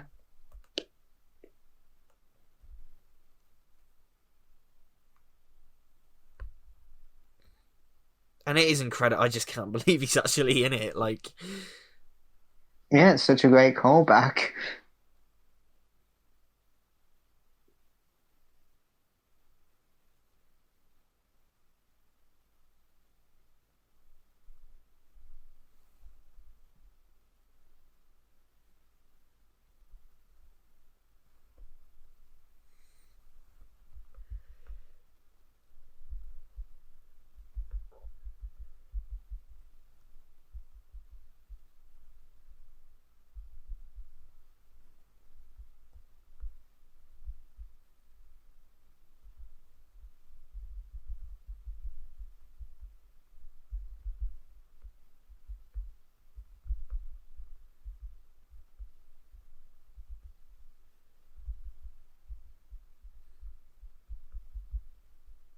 Yeah, and at this point, I think Gamora sees Thanos as someone who doesn't love anything and is only interested in his own goals. But yeah, yeah, the fact that he sacrifices Gamora makes it even more dark and tragic because, yeah, he did actually love Gamora. yeah, Just wow.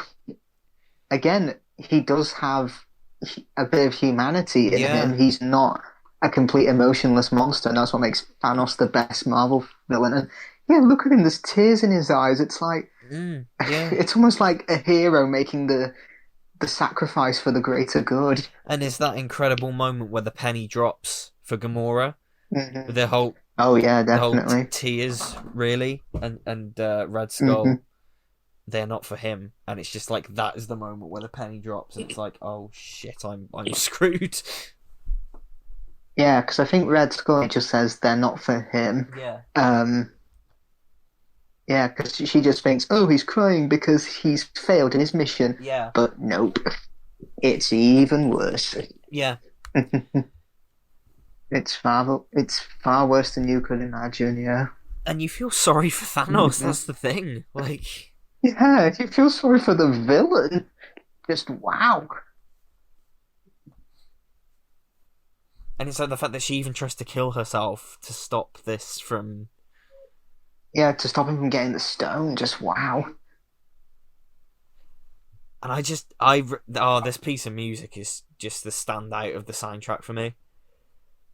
Hmm.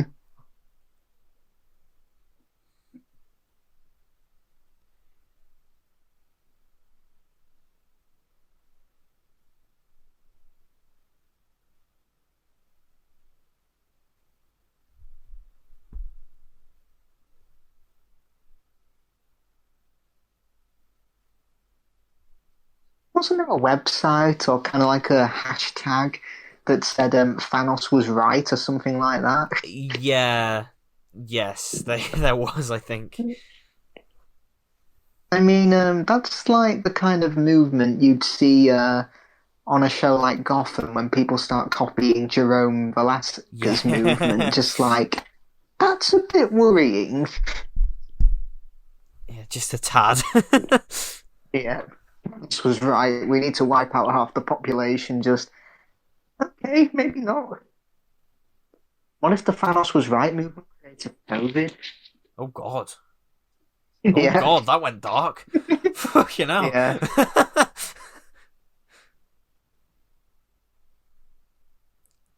Again, they get away with this because it's green blood, but like, Jesus. yeah. And you don't see her actually go smack on the floor. Yeah.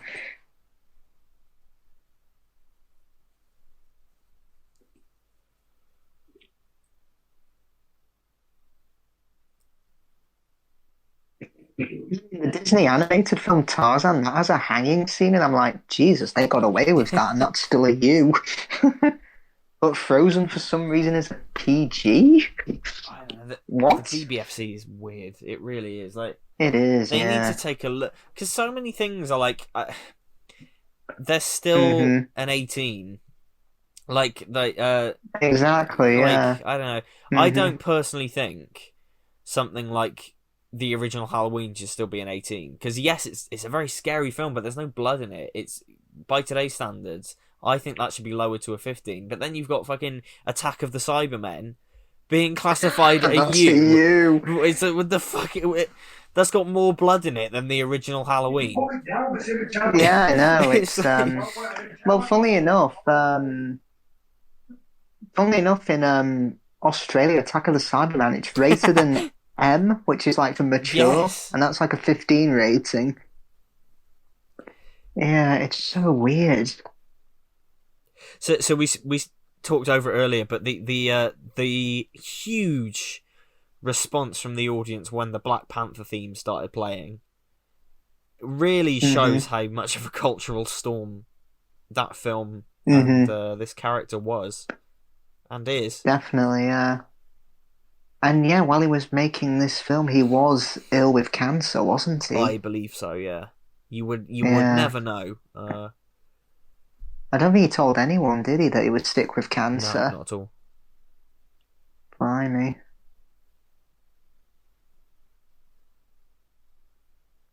I mean, a lot of actors and performers, they do like to keep their illness a secret because, they just want to keep doing what they're Yeah. doing. Like Freddie Mercury and even Barry Chuckle didn't tell Oh God. anyone he Yeah. had Yeah. bone cancer. I mean, Freddie Mercury worked until right up till the end. Like that whole, Definitely, yeah. in his last music videos, he's literally telling the audience that it's going to be all right. And I mean, Chadwick, I remember waking up to the news of Chadwick Boseman. It was such a shock. Like nobody expected that. I know, yeah, and he was only what, 42, something like that. Just not an age at all. Yeah. Gone way too soon. I mean, they're still going ahead with Black Panther 2. Yeah. I just don't know who's going to take up the mantle yet. Have they not decided? I honestly have no idea because I imagine it threw out so many plans that they had because they hadn't even. It wasn't Yeah. like they started filming it when he passed away. They had nothing shot, so it's not like they can. Hmm. Yeah, I don't know what they're gonna do, but Yeah, because I don't even know if they're going to reference him.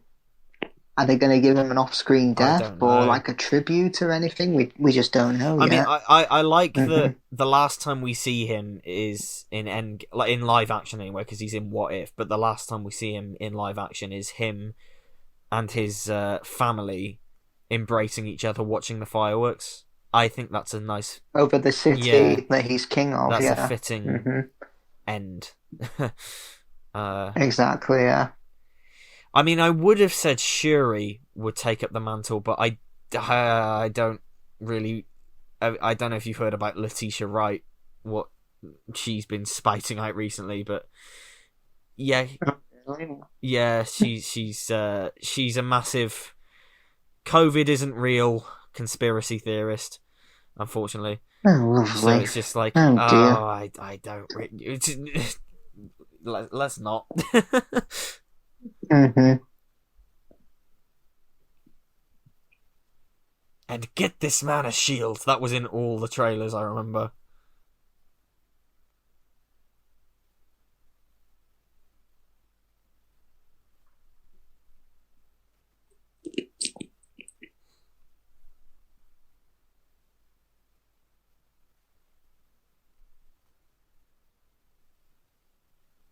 mean, this became one of my favourite memes. And if I die, yes, that's what That's what killing killing you me means. means. I got I use that whenever I see someone gatekeeping when they proclaim they're not. Yes, that's what gatekeeping means. not to be a gatekeeper, but if you were happy with what Chibs and Jodie did tonight, then you were never a real Doctor Who fan. But not to be a Yes, gatekeeper. that's what gatekeeping means. It's like saying, not to be racist, but this is a diversity hire. Yeah, exactly. It's Yes, like, that's what racism means. Like, I mean, I know that was kicking off on Twitter the other day about Doctor Who having shock horror, a disabled actress in it. well, yeah, I knew that was going to happen as soon as I saw the episode. Unfortunately, Yeah, when I responded to that woman saying that, she said, "I doubt you've left." She said, "I doubt you've left your mum's bedroom," and then proceeded to block me. nice. Good, you saved me a job. Oh God, it's like I doubt you've left your mum's bedroom. I mean, typically basement's the stereotypical. yeah, yeah. What the fuck? I've never your mum's bedroom. With that, Like, what? it's not how the You're saying promoting goes. incest now as well. And yeah, Christ. the people who wrote that in the Telegraph article and the person who wrote that on God, Twitter, no. go fuck yourself. Fuck yourself, because Yeah, she's you are a piece of I mean, shit. the actress who played Diane, I can't remember her name, but she's been performing probably longer than your mental age, which is Yeah. probably 13 years old. Yeah, she's been in loads. I've seen her before. Definitely, she's been in loads of things. I'm not. I'm not sure where, but she's definitely been in a lot of things. It's just I like, mean, CBeebies, I remember a couple of years ago, they had a disabled presenter. She was, again, she only had one arm. yeah, Where was the box ticking there? it's just like it's so. Oh, it's ridiculous. I mean, I saw a GIF that said, it's not forced diversity. These people exist. Yeah, exactly. I mean, these people baffle me because, like, if you see someone who's a different color or physicality to you in the street, do you just scream, "Stop forcing your existence down my throat"? Yeah, exactly. Like, what is wrong with people? And funnily enough, I actually think a lot of the Not My Doctor folk were going on about how it was the best thing that Chibnall's ever written and how they really enjoyed it. So the people actually complaining about the diversity stuff, they are really the lowest of the low. They are, yeah. Yeah, but there were some thin-skinned morons saying that the 1820 Liverpool Victorians, actually no, Georgian scene, Yeah. those two miners. Apparently, they were nasty white male fuck villains. off. They were literally talking about digging.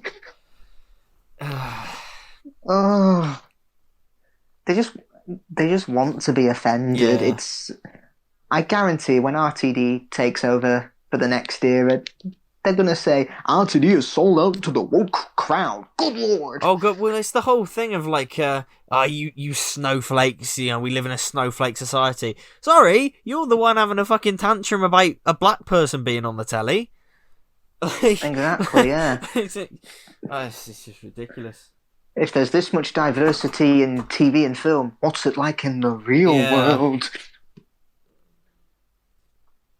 I always remember this scene feels like a trailer for a video game. When they all come out of the ship. I remember there was an iPad game called Temple Run, and those monsters look like the monster that tries to get you. They really do. Yeah. Here's a funny thing about Sebastian Stan, who plays Bucky. One of my friends at uni, she has the biggest crush on him. She calls him like the most beautiful human being in the world. And she got jealous of me because I went to MCM Comic Con one year where he was appearing. Yeah. And, I didn't go to a talk or got his autograph or spoke to him or anything, but she was still jealous that I was in the same building as him. Yeah. Oh, yeah. I mean, ironically, Sebastian Stan has a massive Stan culture around him. Yeah. So, that bit... But it's so awesome he's got. Oh, it is, yeah. I gotta say that whole Hmm. section does remind me of the bit from the Unusual Suspects Return of the King review, when it's like Which is the whole oh, why aren't they coming? Anybody home? All right, there is someone home. Let's go back now. yeah, That bit does remind me of that when they go up to it and then go back again. yeah. It does feel like some bits were cut there, Yeah, like as if they were going to talk for a bit longer, but then they just turned around and went back. yeah.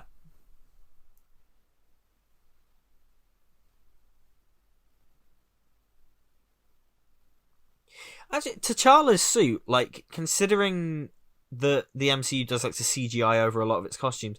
If you look at the neck, it's very obviously like a cotton material. Like they haven't CGI'd over it, which I quite like. It is, Like yeah. uh, Hmm. especially compared to how it looked in like his own film. Hmm. I know so many kids that were probably shouting Wakanda forever Oh after god, yeah, 2018, yeah, and that makes me it's very such an happy. incredible moment. Hmm.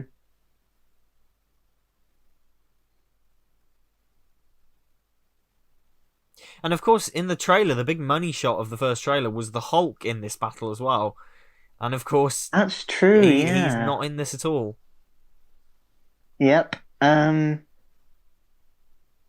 wonder if anyone complained. That's false Oh, advertising. probably, yeah. It's like Sorry, sir, no refunds. so it's like the trailer for Endgame. Literally, it only shows stuff from like the first 30 minutes, It does, if yeah. that. Or if it, I mean, it does show like them in those time travel suits, I Yeah, remember, but didn't show Tony Stark or Thor in those suits, did it? it did, but it was normal Chris Hemsworth. They didn't. They like CGI. Oh yeah, it Yeah, was. they did some digital trickery to hide the. I'm genuinely surprised though with the amount of secrecy behind the film. They showed Ant-Man going, "Hey, is anyone home? Q bus me in." Yeah, I'm shocked about that. Yeah. That's what Yeah. killing you means.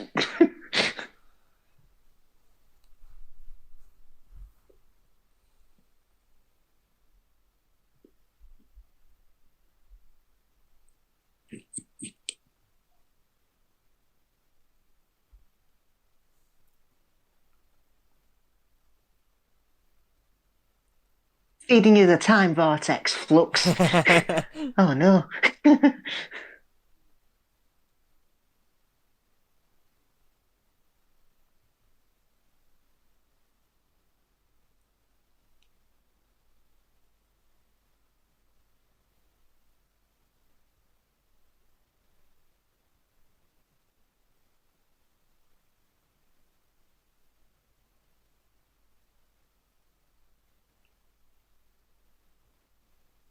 Say this about Rocket. He did look a bit. He does look a bit like a smaller version of Carvinster from Doctor Who Flux. Oh yeah.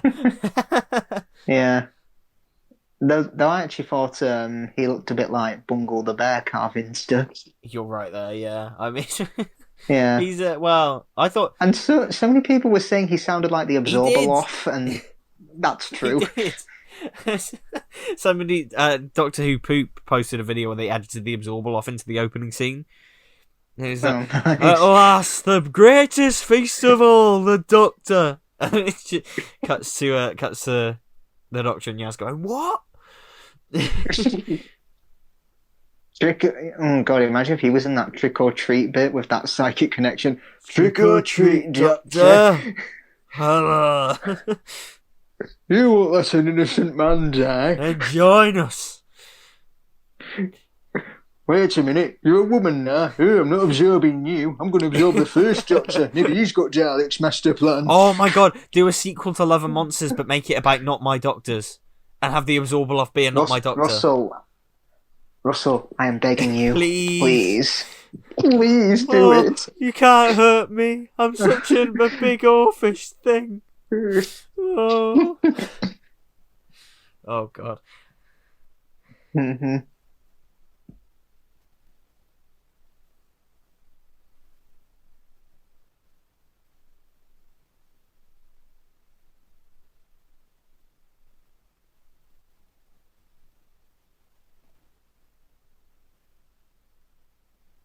I've seen so many videos coming up where Thor arrives. Apparently, the entire audience like cheered and Oh, went dude, it ballistic. was.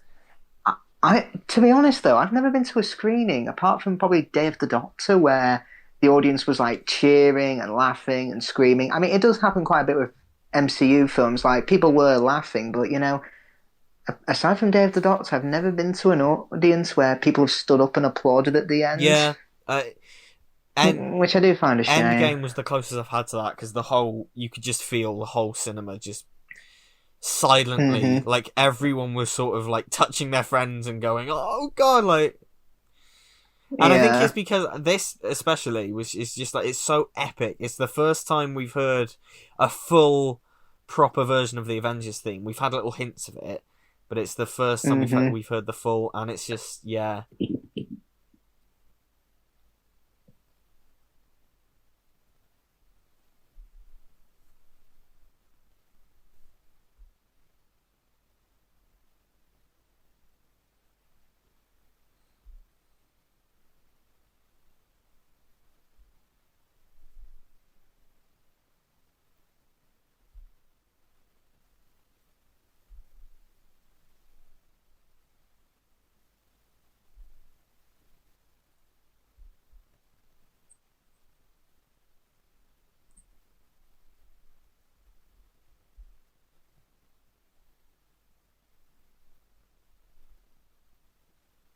I've seen a video where someone's replaced Thanos with the Fat Controller from Thomas the Tank Engine and done this scene. Basically saying, Shore was a beautiful place, and then came me.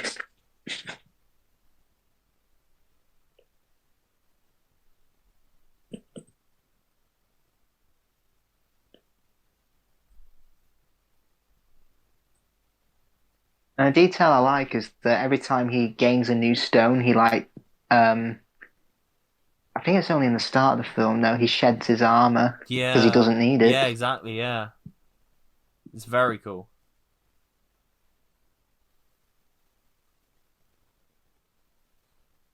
and it's such an interesting question. Like, what you know, would you do it? You know, Yeah, exactly. The strongest, is it goals or something, requires the strongest yeah, wills, yeah.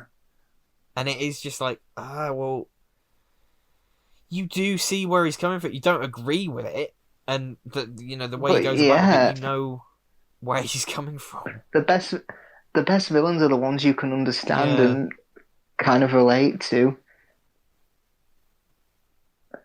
And again, taken out of context, this entire scene, it's the noble hero being picked on by the 6 or 7 supervillains yeah. here.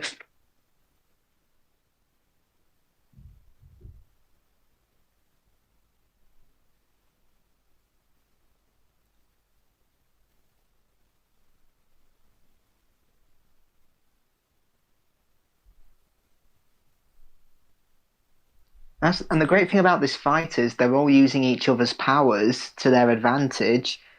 They're using their powers when they need to. They're not just going in and going bang, bang, bang. Yeah. Yeah, it feels like a coordinated attack. It's great.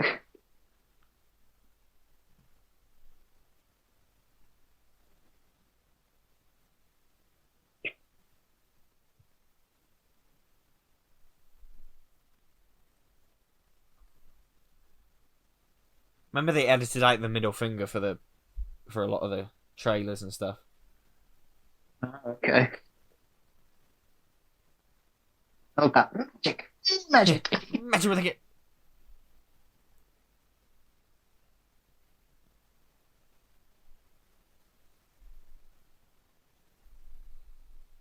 I think it comes later, but I love how they show how powerful he is even without the stones because he just rips off Tony's mask. Yeah. Well, helmet as if it's just a paper mask.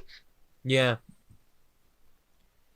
When Tony got stabbed, I genuinely thought, oh shit, this is it. Tony This is Stark it. is Yeah. dead. And it again, it's that massive. Oh, like you could hear a pin drop in the cinema when it happened. Hmm. Because yeah,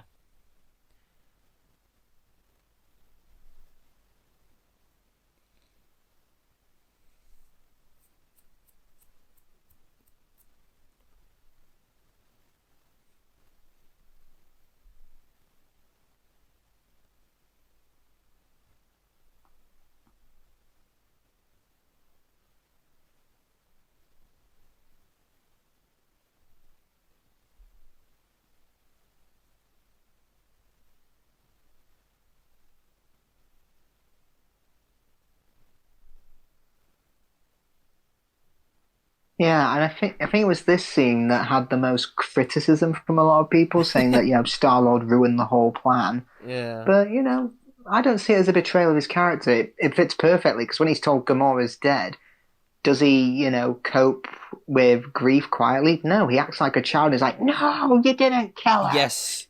asshole! Tell me you're lying," Exactly. or something like that. And he resorts to using his fist because he doesn't know how to deal with his emotions because he's emotionally immature. I think this is what people were on about when they said the Russos don't like the Guardians because it's one of the Guardians of the Galaxy who screws this whole thing up. Yeah.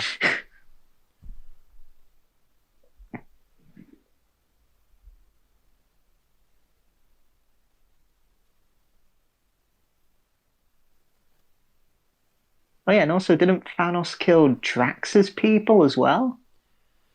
Yeah. Well, yeah, he killed Drax's family because, of course, Ah that's his yeah. whole in the first Or film was it in Guardians of the or Galaxy. was it Ronan but under Thanos's Oh no, orders? you're right. Yes, that's it. Yes, Ronan. Because at the end of Guardians 1, Thanos, Drax is like, Ronan was merely a pawn. It's Thanos I need to kill. Ah yeah. Mm-hmm. Yeah, again, the close-ups on Thanos's face just it looks so good, almost as if it's makeup. Yeah, it's so good. And it's just like that Yeah, I think he's one. one of the best. I'd say he's one of the best CGI characters we've had in cinema. Yeah, Like up there with, say, Gollum, I Caesar, completely and probably agree. David Jones from the Pirates of the I Caribbean completely films. agree. And it's just like that one moment there where they could have gone back. That one moment Yeah. that would have won them the day. And hmm that one action from Star-Lord dooms everyone. Also saves everyone because this is how it ends. Because this is the only way it can end.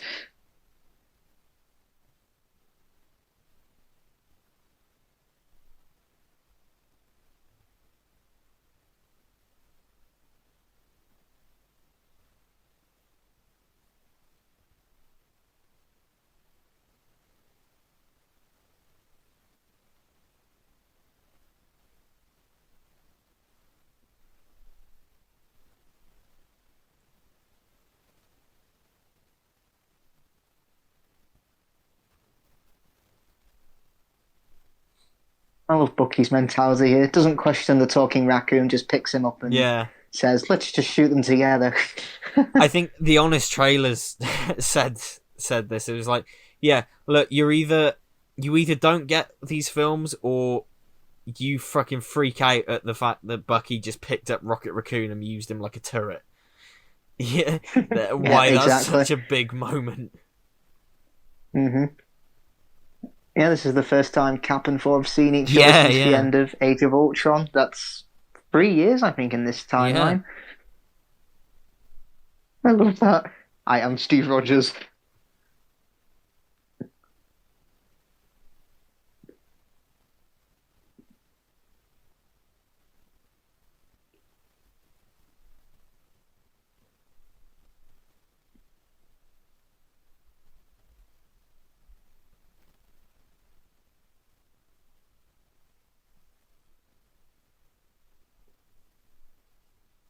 They look like what a lawnmower looks like to a mouse. Yeah, you're right. Bring out the lawnmower. I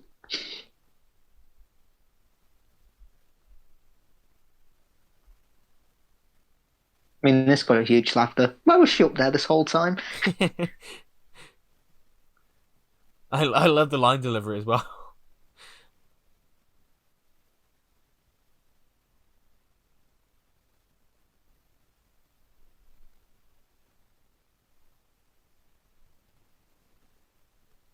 That female, I don't know her name, that female henchman there said she's on the field, take it. She kind of looks like a Sarge Ventress. Yes, yes, yeah, you're right.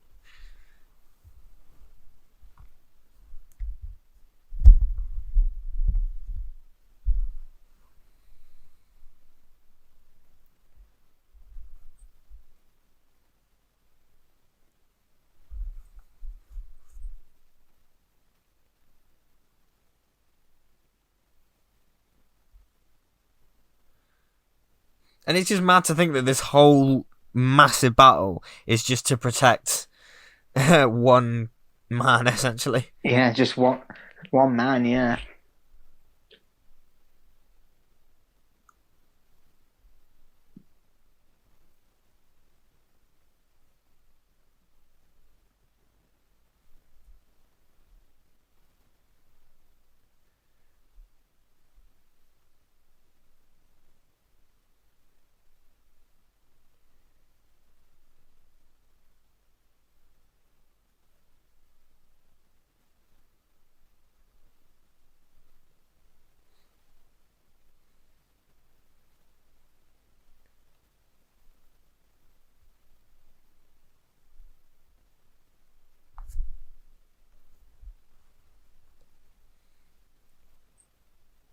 I love the oh, screw you, you big green asshole.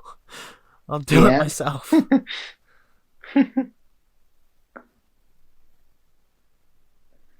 So I mean, the last time we've seen Hulk be the actual Hulk was the start of this film, wasn't it? Because Yes, yeah. next time we see Hulk, he's Geek Hulk. Yeah. Yeah, I do think it was a perfect ending for Bruce Banner. He put the brain and the brawn together. Yeah. I just wish we had I just wish we had a film set between Infinity War and Endgame that showed Same, that. I completely agree. Because I feel like that could fill its own story. Because is Mark Ruffalo done with the MCU now? He's in She-Hulk, and I don't know about beyond that, Okay. but I know he's definitely in She-Hulk. I'm not sure beyond that. Is She-Hulk a TV series or Yes, is it's it an upcoming? yeah. Yeah. Mm-hmm.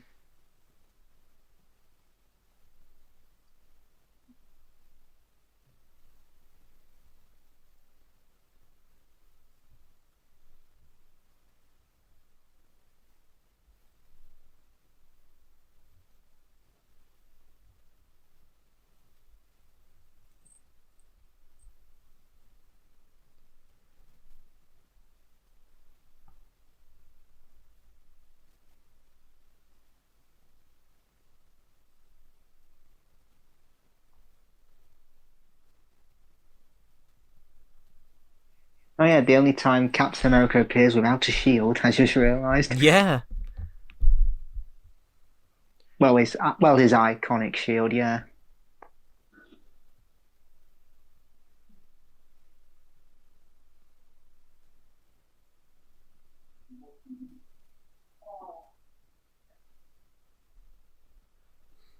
And it's a brilliant repeat of the Yeah, we don't trade yeah. lives, yeah. Yeah, I do like Vision. It's just like I'm in this just as much as you are.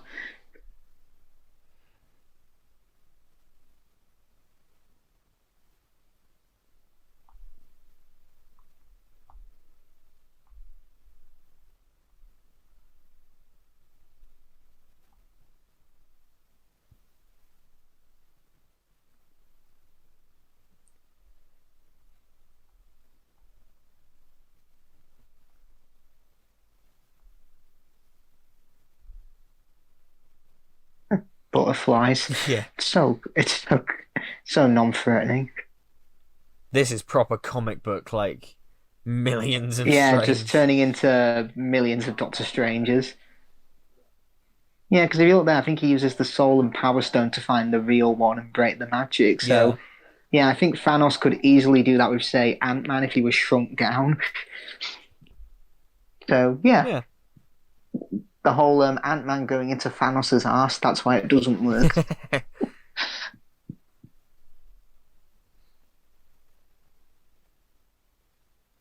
And he's smart as well, Thanos. So hmm you knew it was a fake because you never once used the greatest weapon.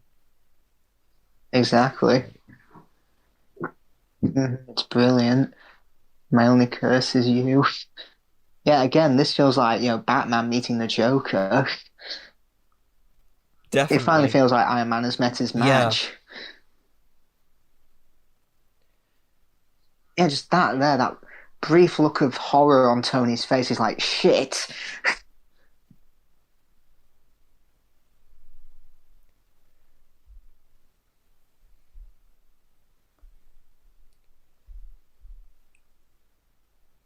All that for a drop of He's the blood. only the only hero in this film probably to make Thanos bleed. Yeah, and it's literally just essentially a paper cut on his. Yep.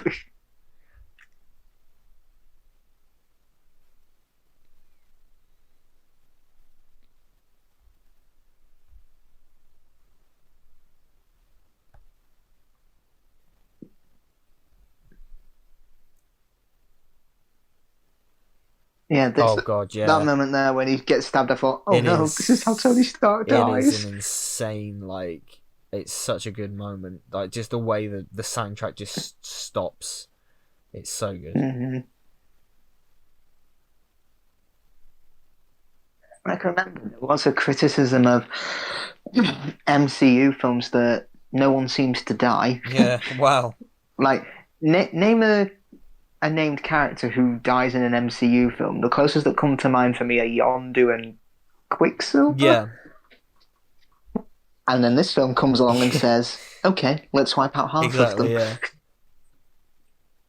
This film just says, fuck it. And I remember before the title of Endgame was released, I think it was the Russo brothers that said the title for Avengers 4 is a line what a character has said. Yes! Yeah.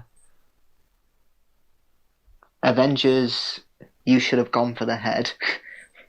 I remember coming out of the cinema and going, right, the next one will be called one of three things. It'll either be called Endgame, Avengers Forever, or Avengers Eternity War. And I was right on the one of them. Ah, okay. So I guessed right on one of them.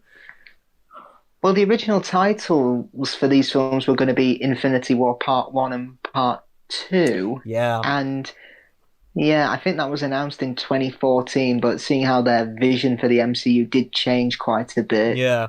I can see why it wasn't called Part 1 and Part 2. Because with Endgame, they're not really fighting for the stones, they're more looking for them. yes, exactly. And that is absolutely the right move to go. The right thing to do. And it's funny how how DC copied them.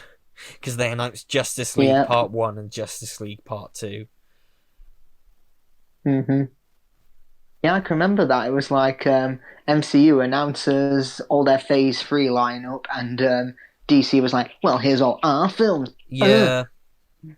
Let's see who gets cancelled 5 years later. Well, yeah. Oh, shit. You had like, David Ayer at the Suicide Squad premiere. No, not the... Fuck Marvel! Yeah, exactly. Fuck Marvel. It's like, well, fuck off, dude. Like... Petty arsehole. Yeah. You can't really say that now, though. You can't go David Ayer at the Suicide Squad premiere because the Suicide Squad has come out. You have to say David Ayer at 2016's The Suicide Squad premiere. I know.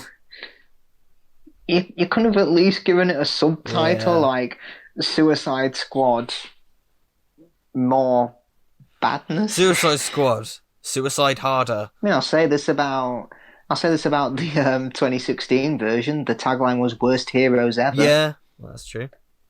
Yeah, you were really right on the money there. Oh, it's yeah.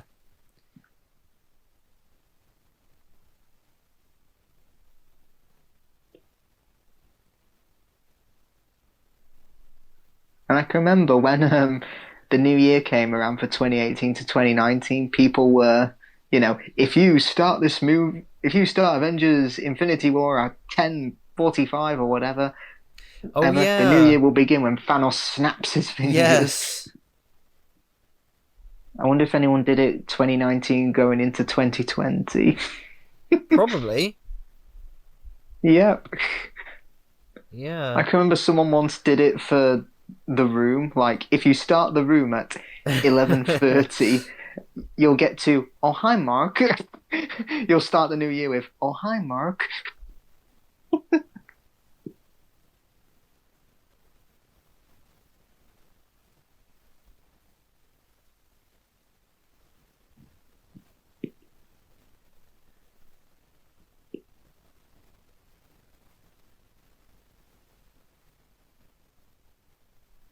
So I'd mention Anthony Mackie's comments about cinema, And it's not that I find them horrible or anything, but he said he doesn't like cinemas, does he? He just feels like with my own TV and my own Yeah, lounge, I can watch movies like I'm watching them at the cinema. yeah, I mean, he's got a point, but how many of us probably have a size TV like yeah. him? Well, that's it. TVs are Probably only the very rich. TVs are getting there, but they're not. Yeah, and even Hmm. when they do get there, like cinemas, there is just no better place. Like I always say, like I wouldn't want to see Endgame at home for the first time. I Yeah, wouldn't have wanted definite. to see No Time to Die for the first time at home, because it's Hmm. just yeah. I love this music so much. And he's mouthing "I love you," isn't Yeah, he? It's so sad.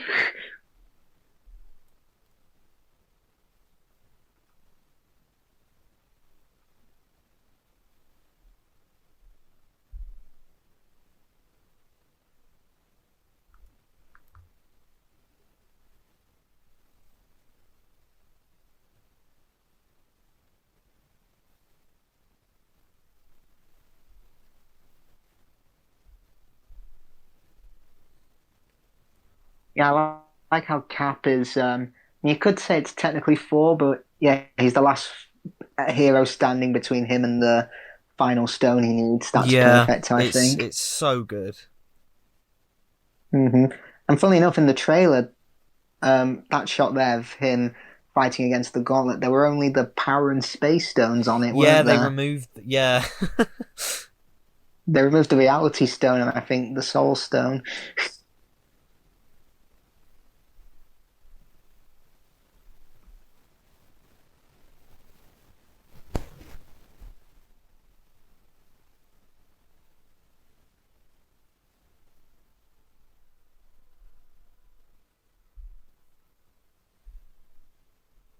Yeah, and the score is terrific. I'm glad Alan Silvestri's back in the composer chair.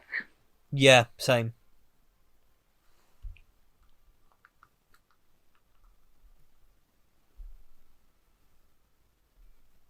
I mean, I did predict one thing right about this film. I thought, okay, so Thanos is after all the stones. Well, he's probably going to rip the Mind Stone out of Vision's head. Yeah, and that's I was exactly what he right. does. Yeah.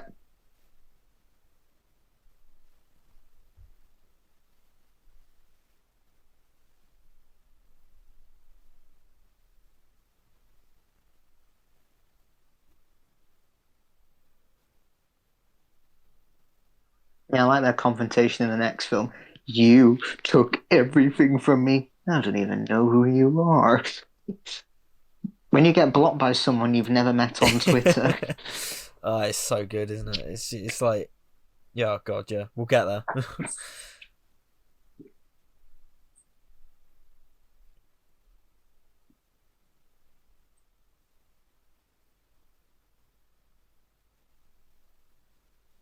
And not only, yeah, Vision dies twice in both in horrifically, Yeah. and I guess now with One Division three times, but at least his One Division death Oh was dear. peaceful. You know, like at least Ah, the One good. Division death was, with the love of his Hmm. life and at peace. These two are just the most horrific Yeah. ways to die. Hmm.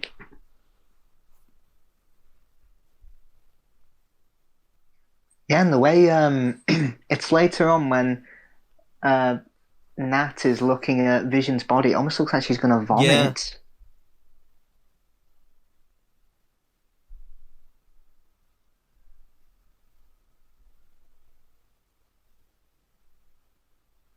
Now remember that the face that he makes when Thor's digging Stormbreaker into him, that's the face they use for like, will Ant-Man do this to Thanos? yeah, just that You know, sheer pain. the yep.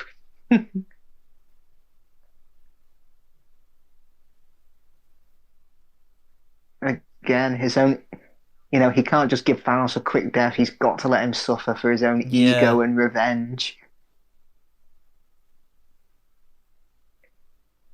So that's what I like. Thor's entire goal in this film is revenge, but it's not portrayed as, the righteous hero standing up to No. the evil villain. It's shown as this fucking costs him the entire Yes, universe. exactly. Mm-hmm.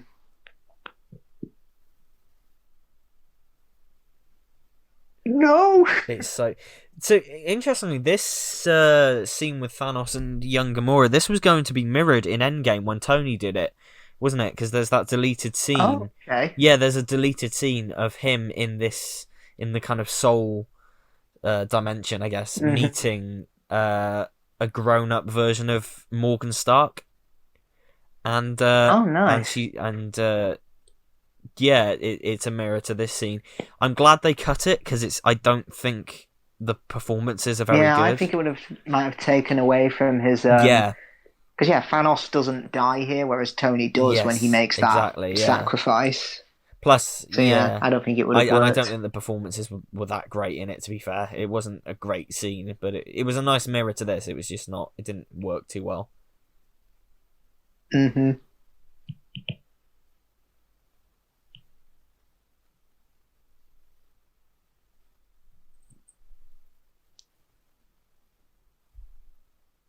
And a detail I like is that when he transports away and Stormbreaker drops out of his chest and lands on the floor, it sounds like a bell, almost like a death Yeah. bell. Yeah, for sure. Yeah. Yeah, the bang. And there's no music, and it's such a perfect moment because I was in the character's shoes. I was like, what the hell has he Yeah. done? Like, why are people fading? What's going on?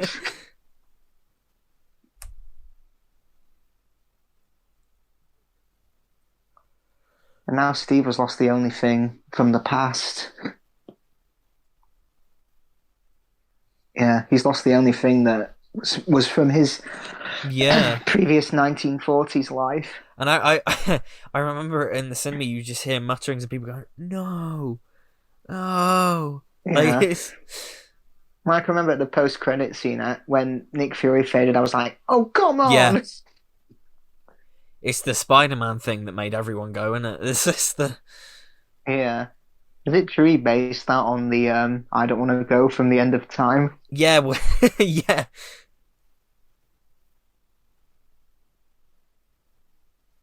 Do you know what? Watching this, I actually think Flux had better particle effects for the dusting. That's my hot Nice. take. Okay. That's my hot take. Oh yeah. Oh, James Gunn confirmed that "I am Groot" it translates to "Dad." Yes. Oh no.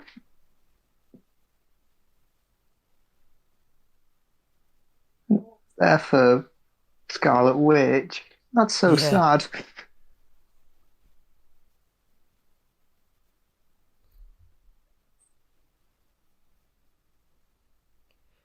Oh, it's proper. It gives you chills, doesn't it? It's so.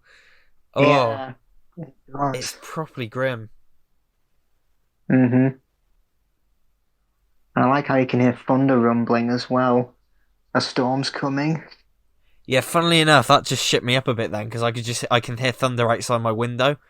That was really weird as you mentioned that. I was just like, what the fuck?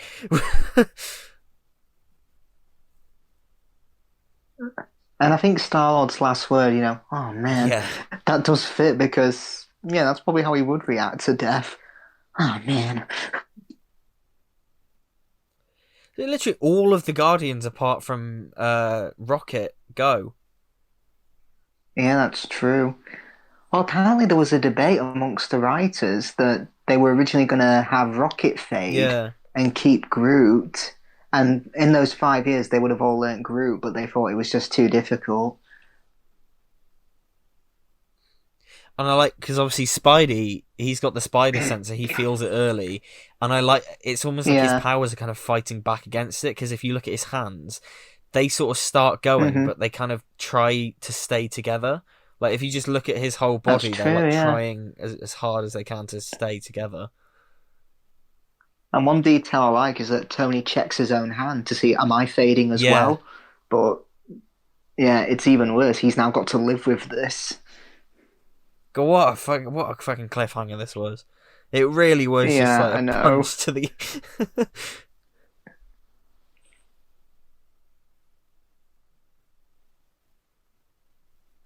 I do love Cap's final word. It's, oh God. Yeah. Like, he doesn't know what to say, he doesn't know what to do. God, I honestly don't think like this whole period between Infinity War and Endgame. I honestly don't think the MCU will ever reach that level of hype and cultural impact No, again. Like it, I don't think it will, it no. just completely Hmm. took over everything. Um, It did. yeah,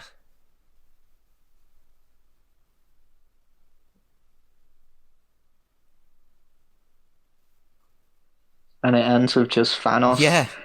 Again, he's achieved his dream, he's now got his farm. Welcome to Thanostopia.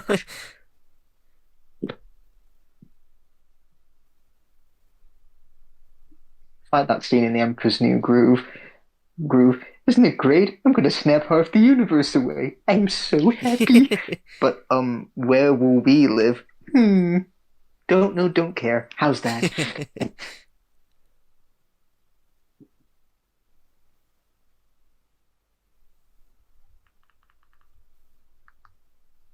And it's like the end credits. It was like a funeral march instead of the epic like Yep. titles that we've had that we have in the other three Hmm. films. It is just like a massive like mic drop. See you next year. Yep. The Avengers will be back, Or or will will it? Doesn't they? it say Next year, Thanos will just. return? It does, yeah, that's it. It doesn't say the Avengers will Yeah. return.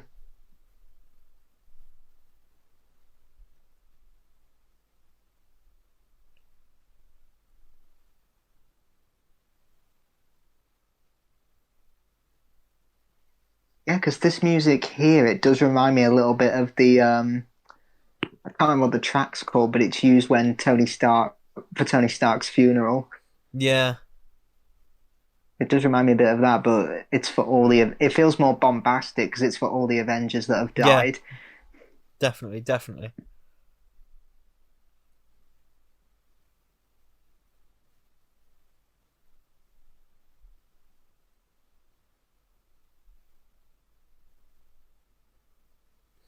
Chris Evans is usually billed second, but he's Yeah. been knocked down to four. Well, it's weird that like Chris Pratt is the final one billed. Yeah, I don't get it. It's not like he's not made appearances Yeah. before. In fact, it'd probably make more sense if you put and Josh Brolin as Yeah. Thanos, because he is technically the new boy. Well, yeah. Weirdly, it's sort of like Yeah, and Tom Hiddleston's credited before Paul Bettany and yeah. Elizabeth Olsen. It's really weird. It's almost like Chris Hmm. Pratt is like the special guest star thing, isn't it? It's like Yep. special guest star Eric Roberts, special guest star Yep. Daphne Ashbrook. Hmm. But yeah, it really does kind of feel like a funeral march. That's really Hmm.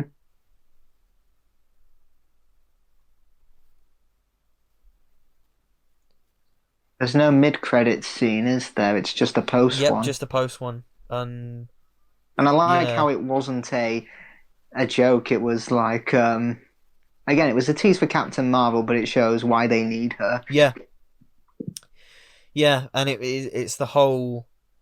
I like that there's no mid credit scene because it's like yeah we're not gonna pick you up with a joke this time. This is Yeah. Well, there was an edit on YouTube where they edited all those snap scenes together, like oh yes, the one in Wakanda, the one on Titan, the one in Ant-Man and the Wasp, and the one here in New York, I think. yes.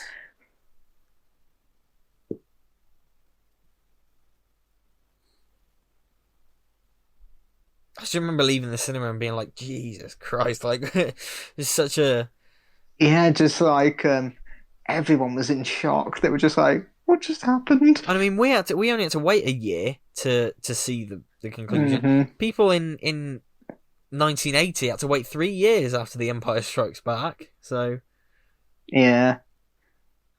I mean, I'd have done a Homer Simpson and been like, "Wow, what an ending! Who'd have thought half the Avengers would snap away?" Ah, well, thank you, Mr. Blow the Picture for me.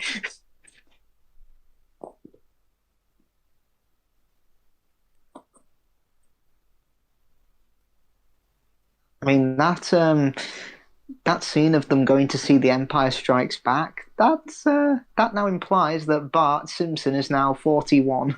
Yes, I guess if you If he was born in 1980, 1981. yeah.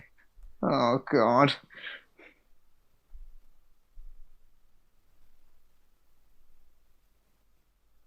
I mean, now there was a recent episode where they established that Homer was a teenager in the 90s. Yes, yeah, I fucking I think hate that's that. a sign you've been going on for too long. It's Yeah, just so it's really weird. bad. I don't know why. Yeah, just stop. I always say The Simpsons every season or so does bring the occasional. There's at least one episode like that I see people going, yeah, that was good. Um, but it's Hmm. like it's quite rare. And I have watched some modern episodes that I didn't mind actually, but it's just most of what I've seen is just not very good. Just aggressively Hmm. mediocre. Yeah. It's what I like to call the watch mojo effect. Yeah. You find your success and it's nice for a while, but then you keep going and going and going until it doesn't cost much except your soul. Yes. It's like what Voldemort does with the Horcruxes. You keep going, but you chip away a piece of your soul till you're nothing but a lifeless husk.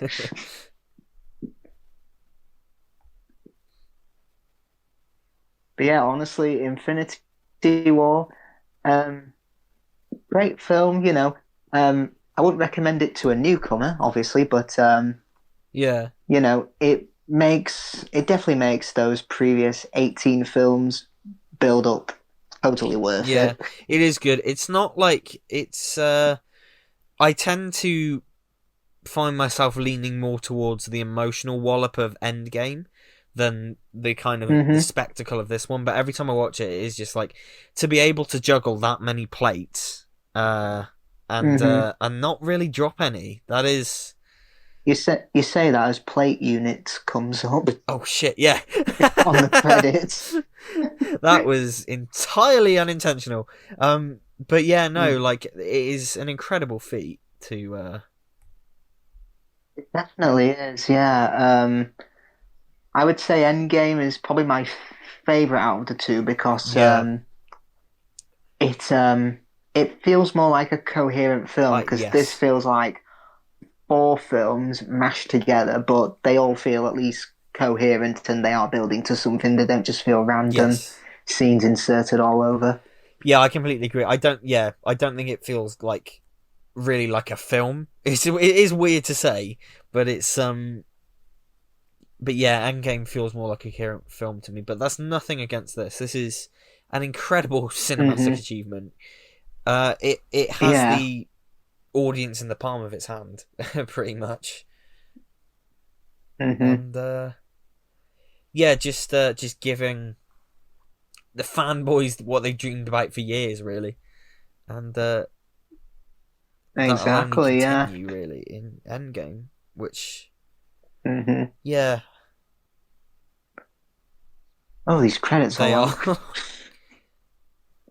It's a big ass film. It's a big film. I'll say this about post-credit scenes in MCU films. They're not too bad to see them in the cinema Yeah, because you can now, if you're with a friend, you can now chat to your friend and say, "So, what did you think of that?" And just talk about it and wait until the post-credit scene comes exactly. up. Yeah, yeah, and it's it. I think by now everyone just stays. Like, there's no. I remember I was like the only one who stayed when I saw the Winter Soldier in the cinema. It was just really awkward because you always get the cleaners like going, "Can you move?" Like, Oh God, I think people know now yeah, to stay they in the do. cinema.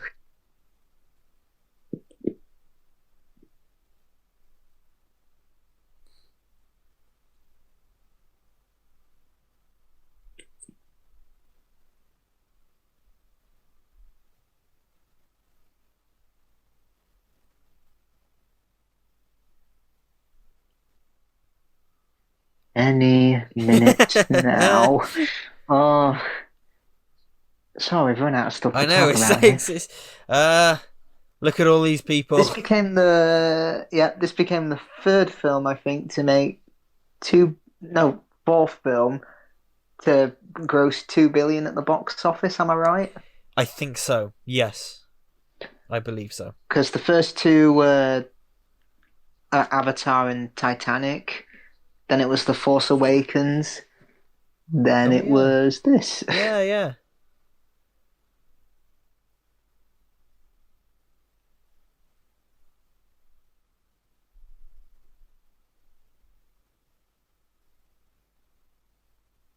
I will say I did see this, I think, 3 times in the cinema when it came out. I think I saw it twice. I think. Yeah. Yeah, I think I saw it 3 times because I had Limitless, so Yes. might as well. I think I saw it once, and then I saw it again in IMAX. I seem to remember. Oh, nice. I might have seen it a third time. I can't remember, but yeah.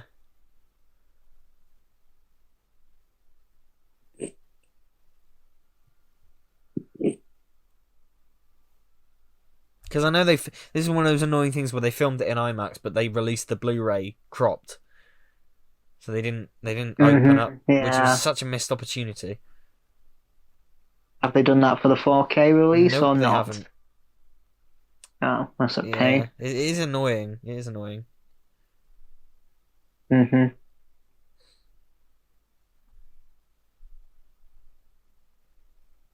And yeah, this as well, like just seeing Fury. Does he say? I'm sure. Oh no, I thought he said tell Clint, but no, he says tell Klein. Yeah.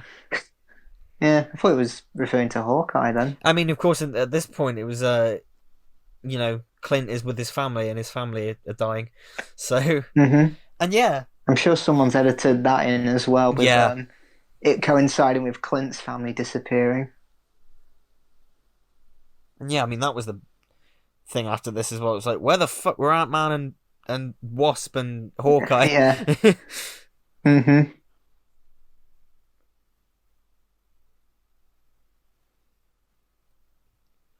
I remember there being a theory that all those people that snapped away, they were inside the Soul Stone. Yeah, I remember hearing that, yeah. Yeah, and they had to use Ant-Man's shrinking technology to go inside and get everyone back. That was a theory I heard. Mover.